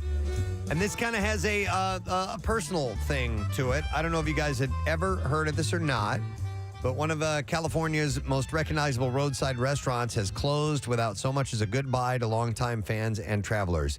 Pea Soup Anderson's, the staple Central Coast destination in Buellton, California, just off Highway 101 en route to the Danish holiday town of Solvang. You have a connection to this? Has gone dark, and rumors are swirling that the property itself may be redeveloped for housing. I went to Solvang. I didn't go to this restaurant. I went to Solvang 2 or 3 years ago when we drove from San Francisco to L.A., and Solvang is featured in Sideways, Preston. Oh, okay. Yeah, you'd recognize it. So my dad and I went to this restaurant. Did you really? Oh, Yeah, no we way. did. And we were driving through California. I think we may have been, I forgot we were going between San Francisco and Sacramento, but anyway, we were in that region. There's 2 of these restaurants. And so their billboards are all over the place. And I was a kid and I didn't really like peas, but I was intrigued and I wanted to try this pea soup. So I'm a big pea soup fan. It was fan-freaking-tastic. Really? Yes. Now it was I'm excellent. upset. You made me mad. The property was previously listed for sale for just under $5 million in 2021, but no buyer was publicly announced. The restaurant has a robust history, claiming at its height to serve 2 million cups of soup to locals and travelers every year. Originally opened by Denmark-born Anton Anderson in 1924 as a highway restaurant serving everyday cafe fare, the signature pea soup quickly became a dish and, in short order, the name and calling card for the place. Hot pea soup, I know. So my number one would be tomato basil. Yeah. But pea soup, hot, served hot on a cold day, wind blowing down the border. No, it just hits the spot. It's perfect. I've only had canned pea soup, and I don't care for that. My mom loves it. I would like to try a restaurant-style pea soup before I think actually it'll make the difference. Form a full opinion on it. Yeah, that's probably the way to go. Even those who have never stopped for a bowl will know Pea Soup Anderson's for its famously kitschy billboards. The retro advertisements set along the 101 depict a pair of cartoon chefs counting down the miles between the sign and the restaurant. It's like south of the border. Along with the slogan, home of split pea soup. The sudden closure of Pea Soup Anderson's is certain to be a shock to weekenders who used to see the famous restaurant when driving through. So, who do you think loves soup the most in this room? You. Okay, cool. Yeah. Yeah, because you order it with every meal. And you just asked the question. I just wanted to make sure Who that do we you were think- all in agreement. Who do you think is named Casey in this room? All right. Well, you. Yeah. You're good. You are good. So, yeah, if you go to eat with Casey, if you go to dinner, you're going to find that he gets appetizer, soup, entree, and dessert. Do you have soup every day? No, but I did have soup last night for dinner. I ended up grabbing some cream of tomato soup over at Panera. But I will say that my favorite soup in all of Delaware County comes from Dairy Cottage on 420, the beef barley soup. It is so good. Yeah. Every single time I go there, I get it. So we can talk freely now about soup because Bill retired. Preston, your favorite soup? Oh, wow. That's tough because there are so many good ones. And it depends on the scenario, I guess. Okay, so you know what? Go to French onion. Okay, well, good choice. Phenomenal. Yes. Where you almost choke on the cheese. Oh, I almost did. It was one of my 3 closest to death life experiences. Yep. One involved a scuba weight belt at the bottom of a pool. The other involved French onion soup with cheese. Steve, I remember one time I was trying to take on too much of that cheese and swallow it, and it went down, and half of it was in my mouth, half of it was down my throat. I reached in and I pulled it, like the magician pulling that out. It came back up. A big clump finally came back out, and I could have died. Mine actually happened on the Main Street in Manayunk. It was at Was it Couch Tomato? no, was it Sonoma? What was that? Oh, restaurant? yeah. Yes, they had a great, not there anymore. They had a great French onion soup. Big glob, pressing the same thing, took a tape out of my mouth. I'm like, I'm going to die. By the way, that's Gruyere cheese, in case you were curious. Gruyere is phenomenal cheese. Okay. Nick? I like it with a little bird on top, too. French onion is probably in my top 5. If I'm going to go top 1, it's probably New England clam chowder in a bread bowl. Abe and Louie's in Boston has the best New England clam chowder in my entire life. Is it in a bread bowl? I maybe. It was bread silverware. Well, if it's a bread bowl, and you know what, Steve, you could get like a pretzel spoon. You're chubbing up. There's your meal. You don't need a damn thing else. Well, then I was going to ask, as far as soups are concerned, your base, okay? What is your favorite base? Is it a cream base? Is it a chicken stock base? A vegetable stock base? Yet. What my favorite soup was. You jump in with the base. Go ahead, Kathy. Now. It's all about the base. Kid loves soup. He do. Chicken noodle soup is that's like a go-to, but I think my favorite soup is a tortilla soup. Oh. I know. I should be Mexican. Ooh la la. It's so delicious. Yeah, baby. Yeah. We didn't even see. There are too many soups to even consider. I know. So I know, but this is pull out fun. your favorites. The one that I have most often is tomato basil from Couch Tomato, and I have that quite often. However, I also love Italian wedding soup, a homemade chicken noodle soup. It has to be like top 5. Because sometimes you're in a bisque mood every now and then. But the tomato basil always at least once or twice a week. Now we have to hear from Marissa. Your favorite soup? 2 come to mind. Irish potato soup at Cherry Street Tavern Mm-hmm. is amazing, and Sweet Amalia's, Melissa McGrath's New England clam chowder. Now, can you eat a chicken okay. stock base? Okay, all right. Okay. We won't, As long we as you won't just talk. don't ask. Well, I'm not going to I can't hear you. I can't hear you. It's like sometimes a waitress or waiter will ask that. They'll say, it may have a, and I'm like, oh, well, now I can't have it. I want it filled with chicken blood. You guys But I ever, love a French. Oh my god, I think I might love soup as much as Casey. you guys ever had a good beer cheese soup? Yes. Oh Yes. my goodness, I haven't had that in ages. Which is Wow. what now? I might have had it and been unaware of it. I might have been knocked out, and someone might have force-fed me it. I don't know. I think of that it's more of like a dip. I mean, I know it's a soup, but you know what I mean? But it eats So- like a dip. Yeah, can we have another soup bowl, please, now that Bill's not here anymore? we can do whatever we want with soup now, right? Yeah, we could. Yeah, we can. What if Chuck comes in and says he hates hummus? Hummus? All right, let's see if we can find out if somebody knows what movie this is from. Now, tell me, what's your pleasure? A la carte? Dinner? Uh-huh. Okay. Hey, Joe. Butcher, he says he wants 2 spaghetti speciale, heavy on the meatball. All right, we'll go to Joe. Hi there, Joe. Hey, Gadzooks. Gadzooks, movie, please. Lady and the Tramp. Correct. And you win. How That's right. adorable is that? Hang on, buddy. Here's Joe, what we have for you won a 4-pack of tickets to the auto show in Philadelphia at the Pennsylvania Convention Center, and it starts tomorrow, goes through the 21st. All tickets and information can be found at phillyautoshow.com. How was it that the soup, by the way? I couldn't help but notice you were licking your own ass. And that is all for the Connoisseur this morning, friend. When we return, we have new music from the Black Keys. And we have not heard it yet either, so maybe you heard it. Maybe you were listening to Jackie last night. He debuted that and the Black Crows at midnight, and it's Black Friday because we're going to play both of those this morning. So let's take a break. Come back in a moment. We'll have that on the other side of these commercials, and then we'll dive into B-File and some other things. Stay put. We'll be right back. Tell me about your criminal history. TMZ If I had known, I wouldn't gone all coiky on you. TMZ reports that the annulment didn't happen, and it is I'm his friend now. Oh, See, little guy's my friend now. He's got great fingers. Koike. Okay, so reports that the annulment. TMZ reports the annulment didn't happen, and it's unclear if Koike will receive the spousal support that she has requested. So, honestly, I don't know what's going on there. I love Nicolas Cage Nicolas Cage has become what he's wanted to become the most. It's basically an Elvis type character. He goes around, in these, like right here, he's got some sort of animal print leisure suit on. This is ridiculous. What would you do to make your butt look good in a photo? Ooh, I'd have it wear a cowboy hat. For celebrities and social media influencers, it's about contorting the body for the best rear view. Yeah. All right, so you know what to do, Kathy? I'm not sure. I'm sure it's probably a little arch in the back. Well, for me, it's bending over and pulling the cheeks as far apart as possible.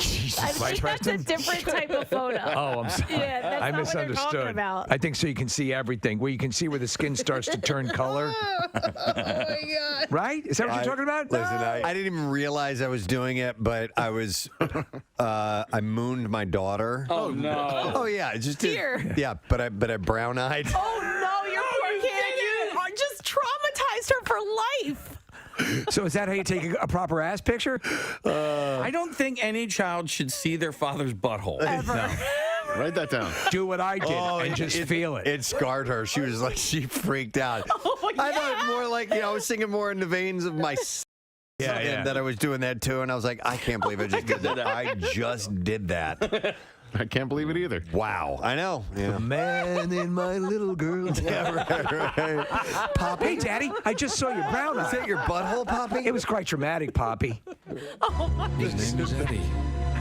He wants to know if we can go steady. I've ever seen your butthole. I had to tell him I did, Daddy. He's not my boyfriend anymore, Daddy. Thanks for scarring me, Daddy. Oh, the car pop? Oh my God. Yes. Well, anyway, back to the I story. saw your balloon knot, Daddy. Hey, look over there. Didn't want to see it, Daddy. You probably shouldn't have told us that. No, I'm Here's glad I other did.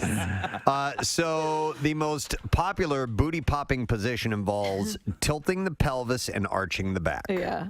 So the And obvious. then swiveling the head to the side.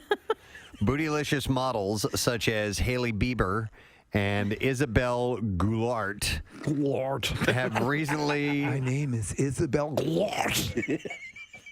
have recently I'm going to change our last name. posed on the red carpet this way to highlight their pert posteriors in gowns with plunging backs. So can you show Casey what he's? Do you know what he's describing? Is it? Are you? Well, I'm going to give it more detailed. So here we go. Here's an influencer, Daisy Keach, who last month enlisted a plastic surgeon to certify that her backside was real to her 1.1 million Insta followers, said, "I'll stand up straight and spread my legs a little bit to make myself look a little bit wider than if my feet were closer together." She says, then I'll arch a little bit. Right. And I'll kind of puff out my chest.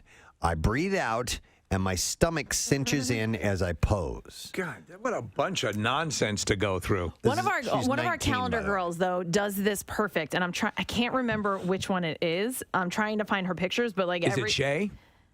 Our cover girl? I mean, listen, they probably all take Yeah. great booty shots, but there's one specific calendar girl, and I can't remember who it is. The 19-year-old influencer from Los Angeles says, Influencer. She says a lot goes into properly accentuating her most famous asset, which she dubbed the Keach Peach.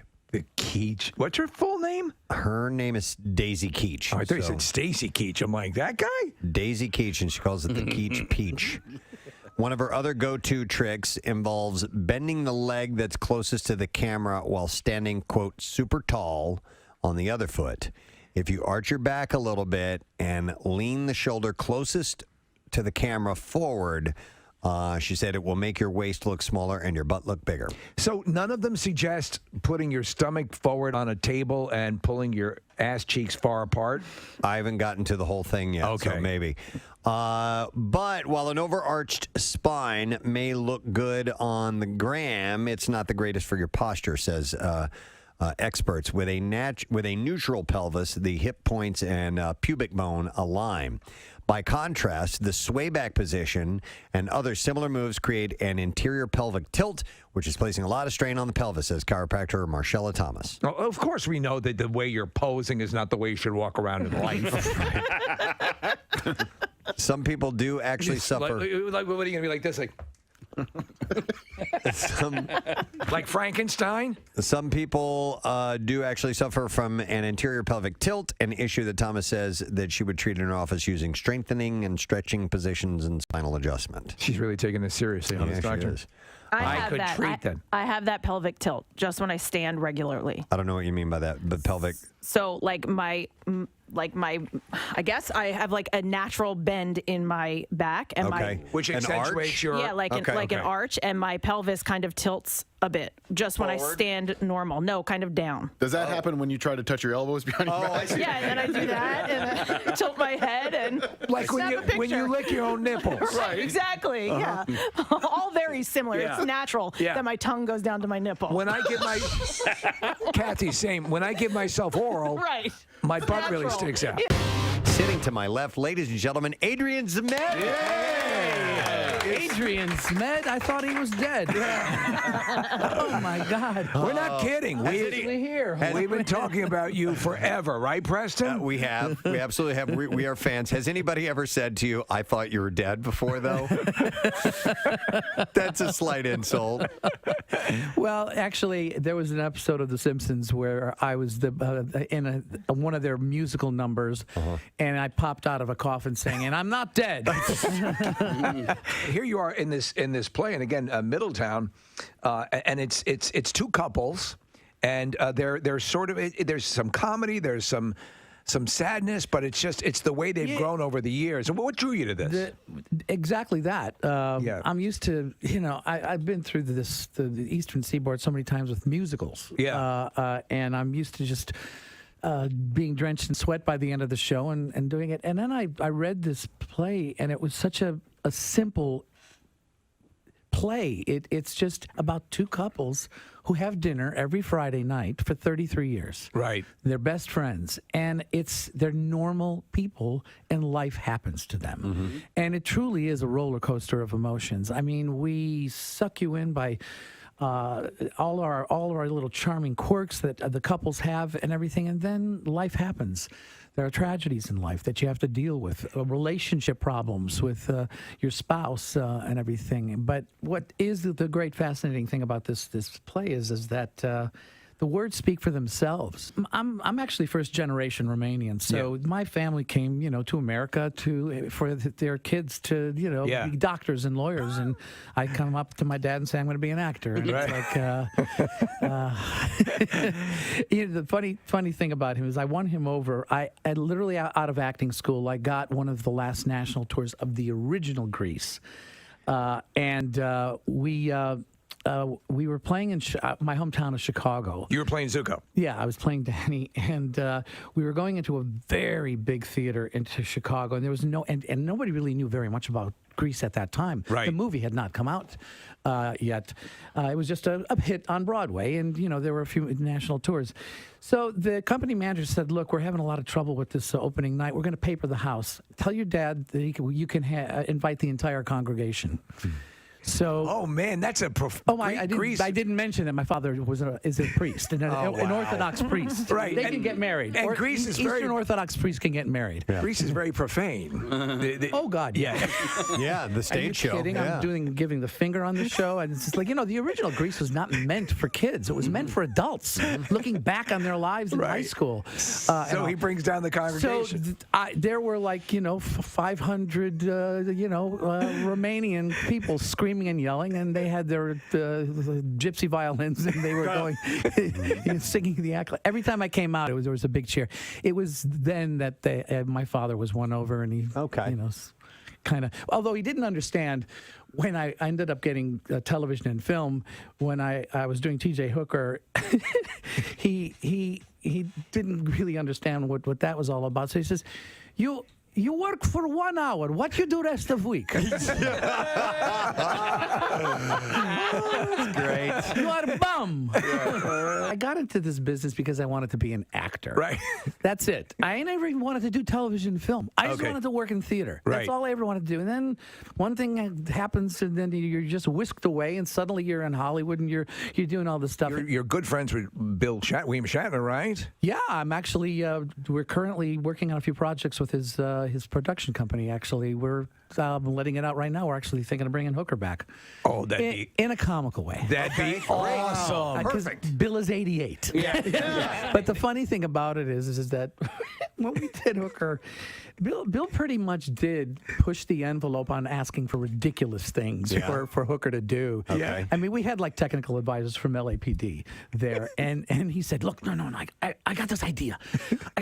How about I just run over to the helicopter, and as it's going up, I just grab onto the rung of the helicopter, and when we're up in the air, I take my gun out and I go, bring it down."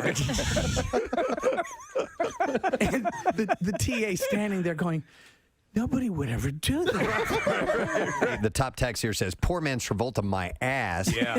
He made Bachelor Party, which is an absolute. It's one of my favorite films, and you have one of the best lines in the movie. I think personally. Look at the cans on that bimbo. Well, you're telling him, man, I really would love to have a relationship. I would love to have this relationship that you have, and someday I'll have kids and be happy. And hey, look at the cans on that bimbo. You know, that movie. Tom and I lived very close to each other, so we lived in Studio City, and the soundstage that we were shooting this at was in Culver City, so it was a pretty good distance to go on the 405 freeway. And you've been on bosom buddies, right? Yes, yes. I played Johnny Midnight, his boyhood friend from camp. So you knew him? Yeah. And we'd carpool to work because we could go in the carpool lane and everything. And as every day after we get in the car and we go, our careers are over. Our careers are really over. What are we doing?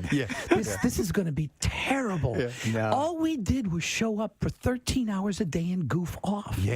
Almost nothing of what the script originally was in there. We just ad-libbed. We just goofed off. And honestly, some of the funniest scenes in the movie never made it into the movie because we had gotten an X rating. There's a horse scene where there's a horse a donkey show. Let me tell you about this. The donkey actually died. What? They brought him back to life. No. They literally shot him with some shot of something for him to go, and then he keeled over. And his heart stopped. Oh my God! And we've got all these people. There's like 100 extras. Many of the girls are half naked and everything. We're all standing there going, "Oh my God! They killed the donkey!" Dear Lord, you resurrected a donkey, Adrian Cement? And they did the whole adrenaline thing. You know what I mean? They put the oh my God in his heart, and he came back. The donkey snorts 3 lines of coke. You definitely could. It's a real good kids movie. I'm really proud. You're thinking your career's over, but no. And then, honestly, what we 93.3 WMMR presents Preston and Steve's Clearwater Word of the Day. All right, your word is grapefruit. Grapefruit. GRAPEFRUIT. And you just go to the contest page, WMMR.com, and enter it, and you will be in the running for a trip for 2 from PhillySportsTrips.com to spring training in Clearwater, Florida. 3 nights at the Hilton Clearwater Beach Resort. Oh, it comes with airfare, too. Tailgate parties and a post-show happy hour with us at Coco's following our live broadcast on Friday, March 15th. So the contest will end on Friday, January 19th, a week from now. You must be at least 21 years of age to enter. Contest rules and complete details at WMMR.com. And you can also purchase your way into this amazing trip. There are limited spots available.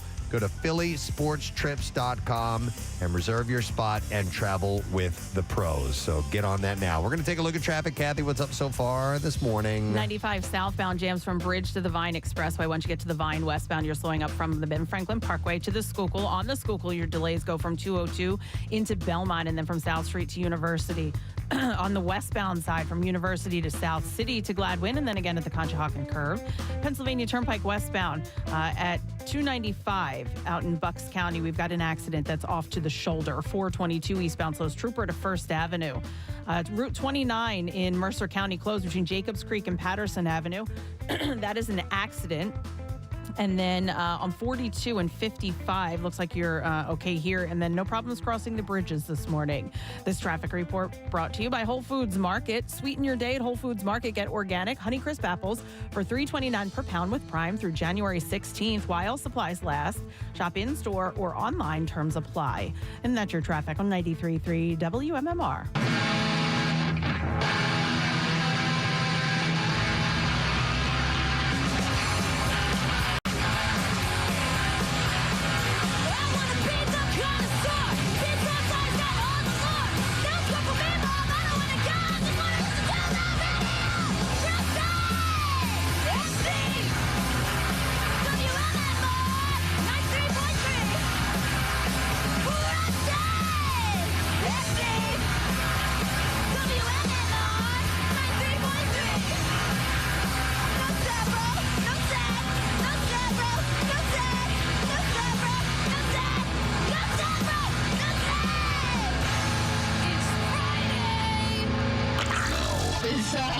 WMMR presents Preston and Steve's Bizarre File. Brought to you this morning by the Special Olympics of Pennsylvania, and they're inviting you to join our own Nick McElwain and team WMMR at the Philadelphia Polar Plunge. It's going to be February 10th at Citizens Bank Park. Information at phillyplunge.org. Speaking of plunges, an Air Canada passenger opened an aircraft door and fell out about 20 feet to the ground. Oh, man.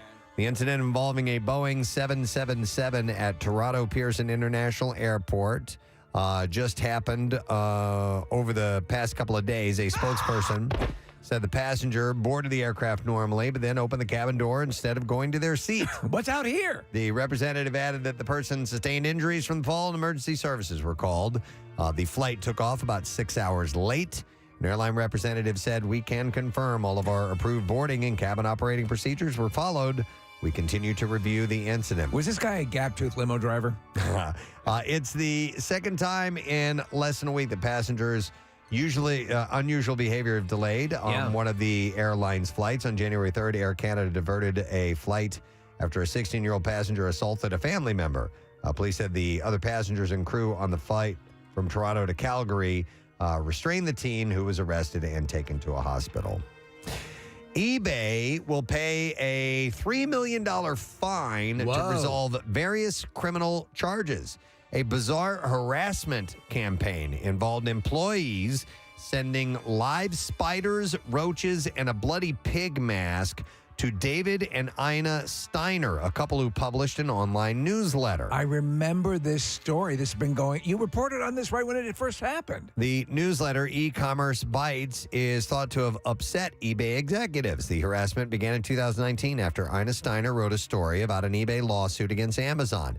eBay has accepted responsibilities for the employees' actions. The company's employees has said, the U.S. Attorney Josh Levy said, the company's employees and contractors involved in this campaign put the victims through pure hell in a petrifying campaign aimed at silencing their reporting and protecting the eBay brand. We're so sorry about this that we sent you a little something. So they're going to pay up $3 million. Yeah, man. Yeah. They're waging a battle. Yep. Listen to this, man. A Massachusetts woman, Roseanne Doucette, her husband fell ill after a scammer told her to get rid of him, and now she's being investigated for attempted murder. Police uncovered messages Doucette received from a man pretending to be actor Thorsten Kaye of The Bold and the Beautiful. The soap opera. Doucette reportedly sent the scammer $4,000, and the scammer had written December 1st, according to court documents, "You have to get rid of your husband, honey. I need you so much." Oh, so it was like a catfishing. Yeah, so this guy is scamming her. She sent him $4,000. Oh, my God. And now he says, "You have to get rid of your husband." Doucette then served her husband soup. He was later hospitalized. What kind of soup? Yeah. Monster. Her husband survived, but said the soup did taste bitter. It's a bitter soup. Doucette admits to wanting to meet a soap star, but maintains her innocence. So we can eat soup together forever. All right. A man in Oregon who was legally declared dead by the county medical examiner, was found alive months later. Hey, how you doing? Tyler Chase, who was 23, was declared dead from a drug overdose on September 11th of last year, but it turns out he's alive and well. The medical examiner's office admitted to the mistake and is now promising a policy change. So this isn't one of those where they declare you dead and then they stick you in the morgue and then you come back to life. No, this is different than that. So in a statement, the county admits that it wasn't until December 18th they realized an error had been made in declaring Chase deceased on September 11th and contacted him and his family the next day. Chase has been living in a recovery program for the last several months after struggling on the streets with substance abuse and not having contact with his family for several years. Okay, if you're not dead, then what day is it? So he learned of the issue when his food assistance benefits were not active in October. He went to the Department of Human Services for help. They started interrogating him after he entered his social security number. He said that it was a shock, and he still had not been able to track down his family. What Chase did not know is that his family had received a formal death certificate and an urn full of a stranger's ashes. And who was that? County officials informed him the man found dead in Portland had been carrying Chase's wallet, believed to have been stolen from him at the recovery center where he is living. And those weren't ashes, it was Ovaltine. A temporary Oregon driver's license was the only form of identification in the wallet that they found on this dead guy. Wow. So they find he said they find a paper ID of me and that's smudged and everything. And they were like, that's Tyler John Chase. So they put him down as me and then they notify the family like protocol. A statement from the office said, going forward, all individuals who are found with a temporary state-issued identification must also have fingerprints submitted for positive identification to ensure that this will never happen again. That's probably a good step. Check the fingerprints. Yeah. All right, and then this story. A man who was paralyzed after a trust fall accident has scaled the 3,000-foot-tall El Capitan in Yosemite, California. What an amazing achievement. Zuko Carrasco, 42 years old, was paralyzed after a terrible accident while he led a corporate retreat in 2015.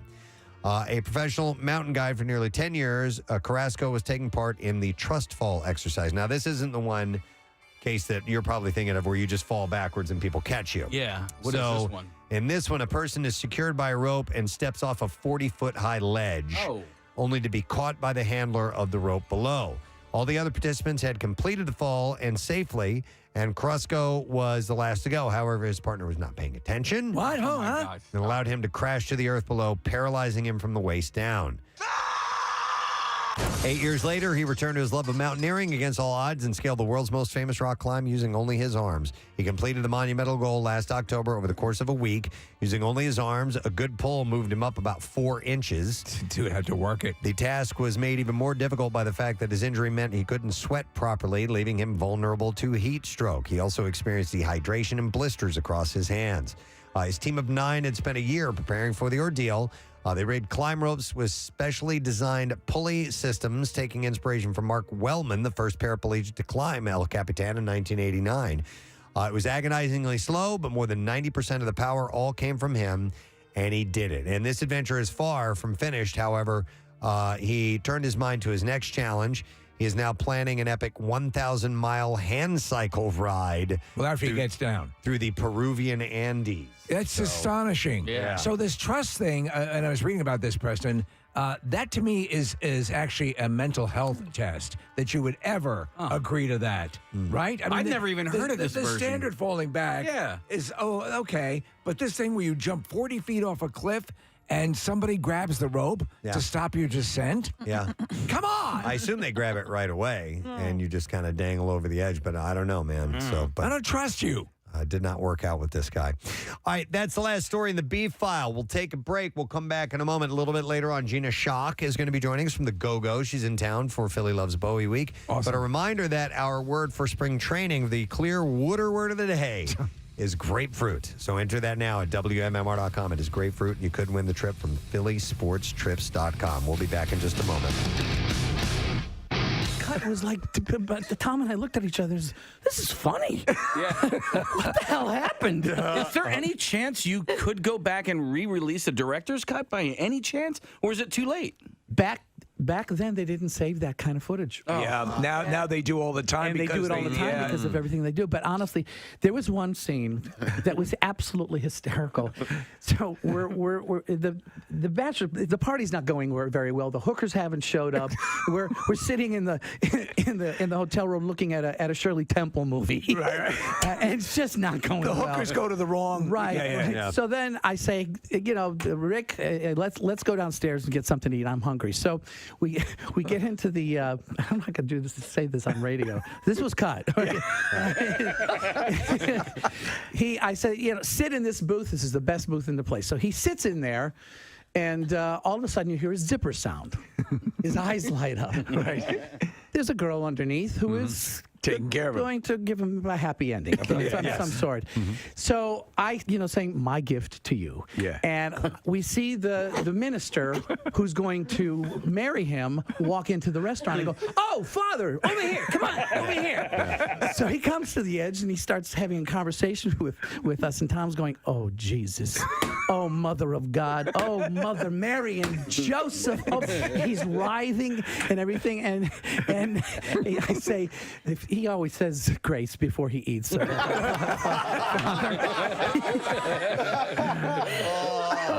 That's great. He can't take it anymore. He gets up and runs out. And I said, "Father, sit here. It's the best seat in the house." Close up on his face, you hear the zipper sound, and his eyes go like. That's great. Didn't make it in the movie. We had offended everybody else. They didn't want to offend the Catholics. It's so freaking funny. You and Tom were friends. Could you tell then what a talent he was and what he was going to go on to and be? honestly, one of the nicest guys in the business. Everything that's ever happened to him, he deserves every bit of it. He's a great, great guy. That's great. Very talented. Wow. Yeah. I wanted to ask you. A lot of people don't know this, but Tom was not originally cast in that role, and neither was Tawny Katane. Tawny Katane was the it girl of the time, and she was the White Snake videos. It predates, I think, the White Snake video. Who was? Well, we shot 1 month with the other cast. Who was it? Oh, no way. It was Paul Reiser. Really? And Kelly McGinnis. Oh, my goodness. Did they get fired? Well, the producers just felt there wasn't a chemistry going on and everything. And Tom, they had just seen a screening of Splash. Okay. Oh. And they said, we really need to get that guy that's like for this. I couldn't even imagine. And Paul Reiser's talented, man, but he's great. He just doesn't have the kinetic. He was very funny. Was he? He was very funny. Yeah. There just wasn't a chemistry that was going on. That's happened before. Back to the Future. Eric Stoltz was. They filmed for quite a while with him in the lead role. And the scene where he falls and hits his head. That's Eric Stoltz's head. When he falls out of the tree, bonks his head on the. I didn't know that. Yeah, that's Eric Stoltz. Wow. Okay. Did not know that. It's if you've never seen Bachelor Party, and it's worth going back for a visit. A number of people also texting in asking if we're going to bowl tonight, Adrian. It's funny. I've had the great fortune and lucky to have 2 cult classic movies that are really. They're targeting completely different people. Yeah. And it's just really kind of cool after all these years. In theater, which is really my first love, and that's why I still do theater. If I'm going to be doing television and film, I'd rather be behind the camera these days. But if I'm going to act, I'd rather be on a stage because that is the actor's medium. It's electric. It's like a drug. Yeah. And Grease, too, it was an opportunity to put it was my Danny Zuko that I put on film. Right, because you weren't. They had to created another character, which is basically Danny Zuko. Yeah, and it was a weird thing because you had Grease comes out. You have Travolta's on a meteoric rise. You have Olivia Newton-John. You have all these big stars in it, and then they go with Grease 2 and they cast. Not unknowns, but they actually did something really kind of. They took a big chance. Yes. In what they did. They did not. It was very unique what they did. They also created they created a musical that was never a proven hit on Broadway. Right. So none of these songs had ever been heard. It didn't have a track record or anything. And a lot of people, Grease 1 obviously was a massive, huge success. But Grease 2 didn't actually do badly. It in its theatrical release, it made about $80 to $100 million. I watched at that time, and people think that it wasn't as big a hit, but today it outrents and outsells Grease 1. Really? It's more kid-friendly, and it's actually more of the essence of what Grease, the original Broadway show, was about. It was about all the T-Birds. It was about all the pink ladies, whereas the movie of Grease became a vehicle for John and Olivia. In the play, Kanicki sings "Grease Lightning," not Danny. That's true. It's his car. Yeah. Everybody has had a song in the Broadway show to tell you their story, and that's what. So it's more of an ensemble piece. And Grease 2 was directed by Pat Birch, who was the choreographer of the Broadway show.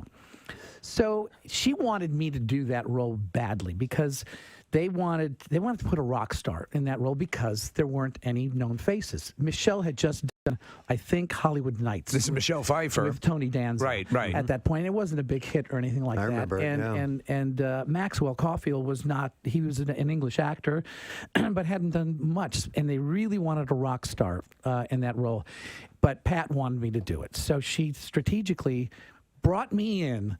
After they would see one of Casey and the Sunshine Boys or one of the Gibb brothers or whatever, and then I went in and said, "All right, it's still his. All right, it's still." Until after 12 callbacks, they finally said, "Wow, right, it's his role." Well, honestly, I watch it every time it's on. It has a good energy to it. You're again sort of a self-deprecating, funny guy. The whole bowling sequence is pretty. You can't help but get swept up in it, and it has its own energy. And to this point, you had a lot of talented people involved with it. Yeah, a lot of people came out of that thing. Even the Seagal twins went on. The girls who were the cheerleaders went on to have their own series. You have a lot of fans in Philadelphia, and to prove that, I'm gonna show something to you. I don't know if anybody has made you aware of this or not, but I think Steve made an offhand comment one day about somebody getting an Adrian Zemed tattoo. So we do this feature every Tuesday called Tattoozy. People come in and actually get a tattoo from our show. It's called the Preston and Steve. They'll get a tattoo with us in it, and we've been doing it for years and years and years.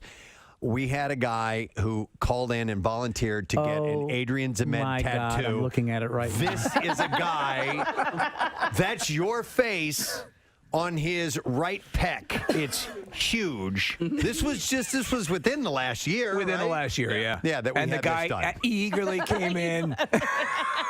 Please tell me that's not permanent. That's permanent. That's a real tattoo on this man's chest. So when he's 90 years old and I look 90 on his chest. Yes. What was I thinking?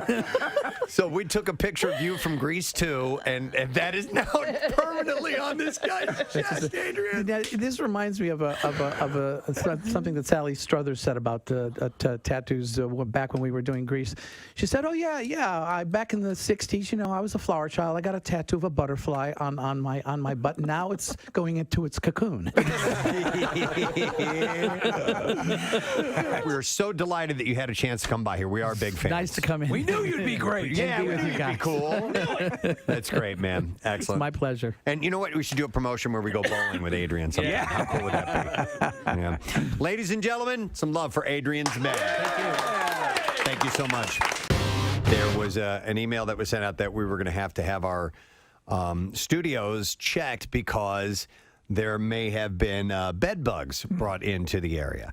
And we've had everything checked out. They actually just brought a dog in to sniff. Yeah, I think it was Jack Russell is what it looked like. Josie was her name. Josie is the dog. And there's no bed bugs. Well, no, that's not true. There were on a chair. Oh, was there? Yes. Oh, okay. Yes. Or yeah, it was certainly like a warm zone or something. A warm like that zone. They call those. That's So what I call my not- chairs at home. Yeah, my warm zone. I think what everybody was worried about was an infestation, which I guess is not the case if it was just on the chair. I don't know. Just on the chair. The rest of the place is apparently clean. Josie scoured our studio and nothing. And I'm never coming back again. You would have thought there was a radiation leak here. Yeah. So I never told my wife that there was a bed bug. She wouldn't have let you go to work. No. That was the first thing I told my wife, and I started laughing. Yeah. Because, listen, I'm surprised that's all we have. They're ripping the entire building apart, walls that haven't been opened up in years. Yeah. I imagine at night there must be a big vermin hoedown when we leave. Because you walk around, there's these cavernous like a wall will disappear. There's a big opening now. Yeah. You walk down one hall, it's 11 degrees, and then the next hall, it's 1,400 degrees. It's a whole new environment. It's like you're on some spaceship that's just, morphing all the time, and that's what this is here. Well, I'm just glad that they alerted us to it. Yeah. Because during some of the construction, apparently they were removing asbestos, and nobody ever told us. Well, that's when that wall went up down at the end of the hallway. Yeah. Because, and I almost walked into that wall. That's how quickly it went up. I started to turn down to go down to what I thought was Chuck's office down the hall that used to exist. Like Looney Tunes. And there was a wall. So my wife will, when we go check into a hotel, it's always the same situation. We open the door, we shut the door, we leave our bags right at the door while she goes and strips all the beds and looks through all the furniture for bed bugs. She's like definitely She's fanatical. So before you guys even enter the room, we have to leave our bags at the door. There's an inspection. I really wanted to come in a hazmat suit or some sort of bubble, but I couldn't find anything. That would have been awesome. Yeah. I'm going through our text chain, and I'm like, hey, by the way, this is going on. I'm not going to tell my wife. And then Kathy immediately goes from 0 to freaking out. Oh, yeah. Get the F out of here. I'm not coming into work tomorrow. Who the F has bed bugs? Holy F. No. Like 1,000 exclamation points. And then she says, do you know how hard it is to get rid of bed bugs? What's the company going to do about it? And when? And then Preston sends a gift. A GIF, I'm sorry, of like a bedbug jug band. Yeah, playing music. And then Kathy fires back, that's not funny. It's not funny. I think I said F you to anybody who's not taking this seriously. And then After traffic on 93.3 WMMR. Thanks, Kath. I was just looking at some news headlines, and I saw that, I was saying we have new Black Crows and Black Keys music for you, but Ariana Grande just released a new song. We probably won't be playing that, but she's got a great voice. She's a great singer. Yeah, tremendous. But there's something about her that kind of bothers me. I don't know what it is. She's full of herself? That she's kind of very Was it the diva-esque footage you heard saying that she hates America? No, that was whatever. No, just something. I remember getting an email years ago from a mother who said that her daughters were fans of hers back when she was nobody, and they would come out and travel far distances and everything. And once her stars started to rise, they would encounter her again. Like, they had personal connections with her. Right. She was wonderful and appreciative. And after a while, she was given the big brush to them. So that kind of made me realize that maybe she's, she's a diva and she knows it, and she treats people that way. But anyway, I bring her up. I saw that, and I want to tie this into maybe something to chat about here. When she was dating Pete Davidson, and he includes this in his new Netflix special, they went to the Aretha Franklin funeral, and according to Pete Davidson, he said that he was really high when he went to the funeral. And, he's like, he really doesn't even have any business being there either. Right. I mean, so that was not a lot of people got invited to that. I mean, apparently Ariana Grande and Aretha Franklin were friendly. And she appreciated, obviously, they both admired each other. But that he's there, and was it ketamine that he was doing? Yeah, he was ketamine for a couple of years. And he says in the special, he said, I was so high that I thought it would be a good idea to go up to her family and go, hey, I'm just here to pay my RESPECTs. Oh, my God. He didn't do that, did he? That's what he says in the special. I don't know if he really did it or not. I watched the special last night. I had to turn it off because it wasn't great, but I did make it through that joke, and I was like, wow, I don't know if that's a joke or not. Right. But though you could if you were out of your mind. Yeah. So do you think it's simply a case of he did it to get through it, or it was just bad timing? No, it was just bad timing. I think he was just an addict. Yeah, he was an addict, addicted to it, and went in under the influence. But I mean, you do see people getting like drunk after a funeral at the luncheon or whatever. Yeah. But I actually just saw a video on Instagram of this family who pre-gamed a funeral, and they're getting out of the car, and the one dude's like stumbling out of the car, and the mom is like, you please just act like you're sober. Oh, my God, really? Yes. And wow. That wasn't a joke. It wasn't a put on. I just saw this week pictures that were taken at a funeral, like a gallery or photo album of pictures posted to social media that were taken at the funeral. Now, of course, it was not of the body or anything like that, and not even really the casket, but like from the church, like, you know, sitting a few rows back, you could see, you know, there was activity obviously up at the altar. Afterwards in the church, like group photos. Yeah, that's usually not a photo sharing. Hey, come here, get in this. Get over here. Come on. Would you take this picture, please? Come on. Just put it in the corpse's mouth. I thought it would, and now I know the story behind it, and it was a lot of people who had not seen each other in years, but were very close at one time in their life, and one of the friends had passed away. So, you know, it was sort of a gathering, a reunion of people who had not, but like I probably would have waited for like the luncheon maybe for the photos. Yeah. Parking lot. I mean, I don't think it's a bad way to perhaps say, you know, there is a message there, right? Like, hey, life is short, and you know, time for a cake stand. Unfortunately, you know, we haven't reconnected in a number of years, and you know, it took, you know, a death for us to get together. Yeah, I don't know. That maybe there was a life lesson in there. I had somebody check in for my father's funeral, right? And and listen, I wasn't like upset about it or You had somebody check in. What do you mean? Essentially, they checked in on Facebook. On Facebook, okay. You know, hot girl check. Yeah. Well, it like shows you where you're like, hey, this is where I'm at. I'm, you know, in Philadelphia, or I'm at Casey's Getting my dad's sat funeral. on. Yeah. As a Casey's dad's non-drinker, funeral. I've never had this happen, but have you ever been lit and then you're called to go to something or be at some place where you're like, oh, well, yes. Yeah. Oh, most definitely. Right. Oh, my God. There have been times where I've been high and it's like, I have to do what now? No, I had the day off. Oh, my God. You know, Yeah, I assume, because again, not my experience. That's why in this day and age of like things like edibles and so on, I have to double check my calendar and go, okay, I have nothing. I'm going dark for the next 5 hours, right? For nothing? Okay, then I'm good. Don't you remember years ago, Jace fell and had to get stitches, and I was at a Halloween party dressed as a sexy devil with fake devil tattoos on my boobs. And I had to go to... Were you lit up? I had a few cocktails, and I wasn't like, you know, it was more so what I was wearing. And I ran home, got changed, but put a V-neck shirt on. And when I got there, I saw the doctor. I'm like, why does he keep looking? And I'm like, oh my God, the devil tattoo on my boob. She's a badass, man.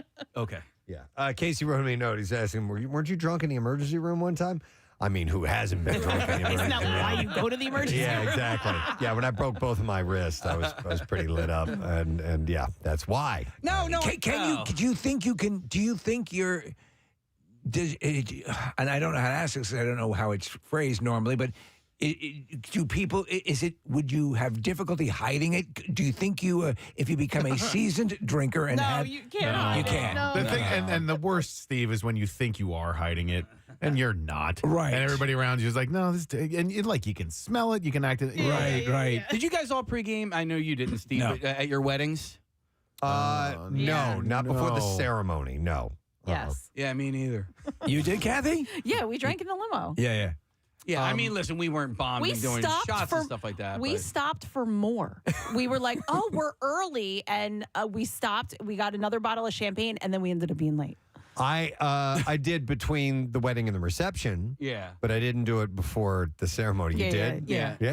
So that's a time of celebration. I assume in other situations you become paranoid, right? As you're trying to hide. Oh, if you're getting high, right? Yes. Yeah. There's definitely paranoia. You're not going to be paranoid. Everybody knows. Yeah, with alcohol or whatever. And Kath, we did too. I was drinking Twisted Teas, but I actually stopped because I was more worried about having to pee in the middle of the ceremony than anything else. And so I have to piss. Well, seriously, I'm like, you can't leave the altar. And thank God I stopped when I did, because the baptism's almost done. If you guys recall, the homily at my wedding was about 45 minutes long, and so thank God I didn't have to take any bathroom trips. I'm trying to think if I ever imbibed before a funeral. I don't think I have. I think that would be a bit much. Usually in the morning too. I saw the classic years and years ago. I saw the classic sprawl. Now, the coffin was up, ready to be lowered at the funeral site, at the cemetery. burial, yeah. And I saw the classic sprawl on the coffin. Oh man. Oh yeah. Oh, wait, somebody who was in hysterics? I assume it was. It seemed like an older woman, so it might have been a mother or whatever. But I'm like, and the word was she was, gone. Had been drinking a lot. Oh boy. But I mean, it's like I thought that only happened in sitcoms.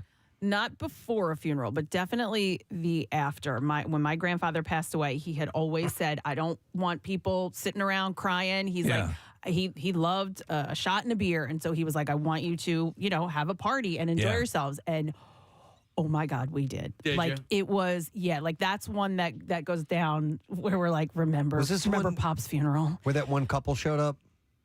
Who were doing like the electric slide? No, that was my cousin in Florida. It was not a traditional I like funeral. that story, yeah. We also had a party for there, yes, and they were like basically grinding on like a makeshift dance floor in the middle of the backyard. Yeah. At a funeral. At my cousin's funeral. Yes. I know of but seriously, it's quite a loss. I know of an affair that began at a post-funeral party. Nice. And it was because the two people that ended up having the affair got so lit up at the wake or whatever it was. The smell of embalming fluid is turning me on. It was, I think, years in the making, Steve, and they had been attracted to one another for a long time. Is it like a Wedding Crashers kind of thing with their Will Smith? Like the emotions run high. With Will Smith? I mean, Will Ferrell.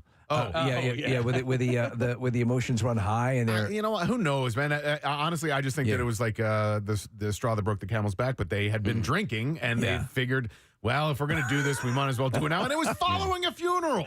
Now this it's not a funeral or a wedding, but I did at one point. God, this is 24 years ago. I'd ingested some hallucinogens, and I was thinking that I was going to be where I was for another 5 to 6 hours. Well, I ingest, and girlfriend at the time says, I don't know, about a half an hour later, I want to go. And I'm like, oh, no. And so we left, and then I had to sit, and we went out to dinner. You remember where Pizzeria Uno was next to the King of Prussia Mall? Yeah. We sat there, and I'm just sitting across the table from her, tripping balls. She had no clue. She had no clue whatsoever. And I'm like, I don't know. Are you sweating bullets while this is going on, or are you completely out of it? I mean, yes and no. Okay. Yes, I mean, I was sweating bullets when she said, I want to leave. I was like, no! Yeah. No! I was supposed to be with all these people. We were supposed to see God together. And then at a certain point, I was able to sort of like, I guess calm myself down. But, the worst part is when you're eye to eye with somebody on a substance like that. Like, I would like some breadsticks, please. You feel like they can see your soul. Right. I'm going to go to a couple of calls concerning we have Bob and Rob on the line. I'm going to go to Bob first, so let's get him on. Hi, Bob, you are on the air. Good morning. Good morning, everyone. Hey. Happy Friday, everybody. Same to you, bud. What's up, man? So my mother's funeral, at the wake, her sister, it was an alcoholic. Her other two sisters brought her to the wake drunk. So she was making quite the spectacle. It got so bad we actually had to call the police. Really? Yeah, it was not a good situation. Dude, you called the police to the funeral. Was it old stuff like airing old grievances or? Yeah, that and just making a total ass out of herself and just making a spectacle. It was a shame. I mean, it's a nightmare for you. Exactly. Yeah. I wonder for funeral parlors for wakes. I wonder what the protocol is because this has to happen. We're hearing stories right now. Do they have a protocol and do they have someone they sort of designate as the bouncer? Like a bouncer. Interesting. So a friend of ours, actually, who does private security, was former law enforcement. He told me that he gets called to funerals a lot. Like prior to, they say, we think there's going to be an issue, and he'll go, and he, if anything happens, he just whisks the people right out. So they have a feeling, hey, so-and-so might show up. Yeah. There's a history here of some type, and we just want to make you aware of it. Yeah, that's got to happen a fair amount. Johnny Ringo. That's got to happen a fair amount, I would think, because this is the last chance sometimes for people to either make a big, either see the person at a send-off or they're going to go make their peace. They're not going to let their peace of mind be hurt for whatever reason. Or a score to settle on that order. So you'll have those. I mean, it get really crazy where you have things like drive-bys outside of funeral parlors. There was one time where a professional model actually announced his retirement at a mass funeral. And it's freaked everyone out. Wait a second, is that a movie? Zoolander. Okay, I don't know that I'm movie all announcing that my well. retirement. He's giving the you googly. Sorry. He uses it to announce his Sorry, retirement. brah. Yeah. All right, so the other caller, Rob, is on the line. Hi, Rob. Good morning. Good morning, it. Good morning to see you, Rob. What's up? Not much, man. I entered the world of medical marijuana in my 50s for pain management and pure enjoyment of Yeah. Say that first. It was a side effect. It was pure enjoyment. Warning: might cause pure enjoyment. Living a better life. Yeah. And the very first night, and I hadn't had weed since I was like 18. Oh man! And the very first night, it blew me away. Yeah. And I'm laying in bed, loving every second of it, just like warm gravy all over your body. and my father-in-law had a stroke. Oh, no. Why did he have to go and ruin it? Oh, no. Not now. Please tell me he's okay. He's good. He's All right. Yeah, you gave him some weed. All right, so your wife comes to you and tells you this, I guess? Yeah, we were in bed together, and she's laying there, on her phone, and then gets a phone call. And so she's like, I got to go. And I'm like, okay. So now I have to stay awake all night and try to sober up and take care of my kids in the middle of the night. Right. It was... Rob, you're a doctor. You can help. Jesus, Yeah, God. Dr. Feel Good at that point. That's all I was. If that were me, Rob, and I know you ended up staying home, but I would to Rochelle, if I were that baked and it would have been ages since, and that's something I'm like, can I just stay here, please? Yeah. I'm too emotional. Yeah. Well, that's exactly what happened. I stayed home, took care of the kids while she went. But, I mean, talk about your buzzkill. Yeah, totally. Thanks, absolutely. Rob. Appreciate it. This man. happened to a friend of mine years ago. He had gotten a cookie from a friend of his that came from Colorado. So he eats the cookie. Colorado cookie. Yeah. Well, at the time. So he eats the cookie. He tells his friend, yo, dude, I just ate the cookie. Thanks a lot. And the friend goes, dude, you ate the whole thing? He's like, yeah. Oh, no. And he's like, dude, you should have only eaten a quarter of it. Oh, no. And then his wife's like, my in-laws or my parents are on their way over for dinner. And then he had to sit through all of that. Oh, that's horrible. Seriously, you have a wonderful rack. Here's a text that says, funerals make me hot. No lie, I get so horny. Stop it. I believe that, and that's sort of what that whole Will Ferrell character keyed off of in Wedding Crash, is that emotions run high for some people. Because of that, they're conflicted, but they interpret it as sort of a turn on. All right, hang on a second. Here's a text. This is kind of broken up. Says, hey, thought I had the day off. Got super high with my brother. And he says, let's take a ride. Brings me to a surprise party for me. Oh, man. So when I enter the door, I start celebrating along like crazy, not realizing that I recognize everyone. And they're all looking and cheering. And it was a surprise party it was 30th surprise birthday for me a week early. Oh, Jesus. And had no idea. So he's all high and he's like, ah. So when you're saying you're clearing the schedule, do you actually like at home, or you'll say, I'm going to need me time for the next couple of hours? I don't announce it, but I'm like, we got nothing. Sign going on, this right? document. No, as long as I'll look and go, okay, I have no responsibilities for like the next 4 or 5 hours. All right, good. I can do this. But yes, if you have, an appointment, or we're going to the accountant for our tax drive returns somewhere or something like that. No, forget about it, man. Let me go to Nicole next. Hi, Nicole. Good morning. Good morning, guys. How are you doing? Good. What's up, Nicole? So we're at my grandmother's funeral. Mind you, this is literally the first time we're meeting this woman is at her deathbed. Wow. And it's an open casket. My brother's high as a kite. Okay. And he keeps coming over me going, psst, I think she's moving. And I'm like, dude, she's not moving. The whole time during this funeral, he's going, I swear to God, she just blinked. And I'm trying not to laugh. Oh, my God. Where these people are literally meeting us for the First time. She's talking. That is hilarious. Oh, my God. Yeah. I mean, it took everything in me not to, like, get up and leave. Yes. Yeah. I was laughing so hard. I love it. People would have thought you were crying in hysterics if you got up and you were walking away. Yeah, I love it. I mean, I wish I faked it that well, but I didn't. I mean, he kept going, she's moving. She's moving. And I'm like, no, she's not. Oh, my God. So You're high. You're high. Thank you, Nicole. Appreciate it. All right, one more quick call. We will go to Kay. Hi there, Kay. Hello. So my mom's funeral was in 2019, and I'm not going to name a family member. They're listening. I bet you they are. They were high as a kite at her funeral. Their husband had to tell them to sit down. Their almost adult children had to tell them to sit down. They were staring at the wall. I could have swore maybe it looked like it was melting. I don't know. And then at the end, I went to go collect all the funeral cards. Don't you know this person took all the money out of the damn funeral? No. Oh, so they're okay. They did what? Took the money. Money. Oh, so they were just a messed up individual. Oh, and by the way, guys, thank you for signing my shirt at the MMR barbecue. I was the one who's walking around with the pen. It was my birthday. Oh, our pleasure, man. Can't wait to do it again this year. All right, thank you, Kay. Appreciate it. All right, so it happens, man. I mean, I guess you just think.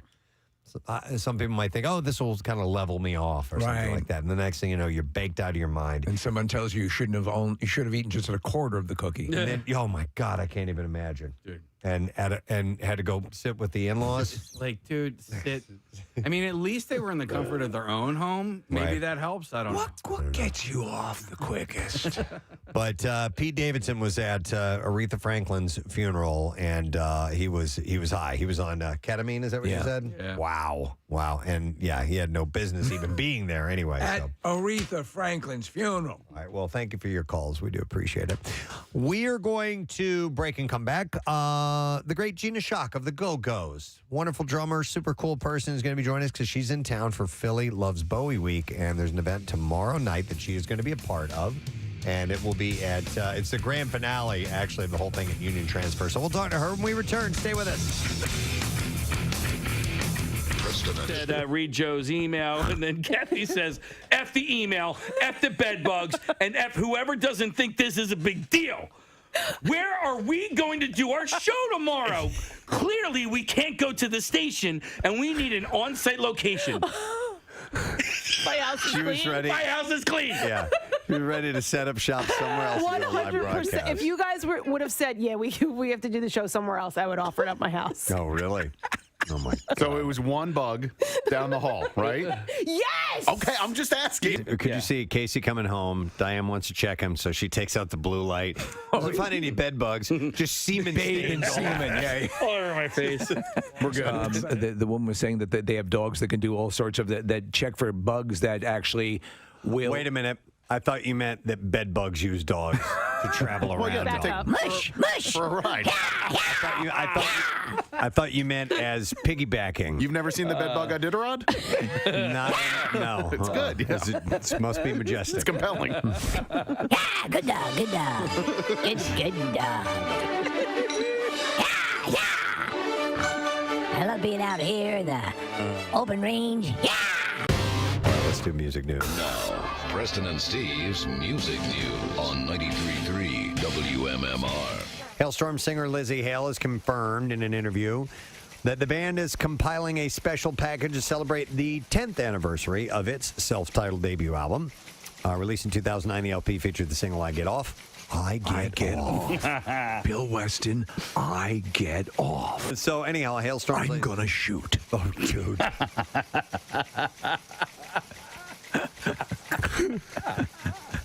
I get off. All right. Now I'm thinking about Bill at the moment of ecstasy. No! I know. Yes. I know. Bill's pillow talk. Oh. I get off. I'm gonna shoot. Yeah, it's about to happen. You feel a little tingling. Heading down the tunnel. Another tunnel of love. Barn door!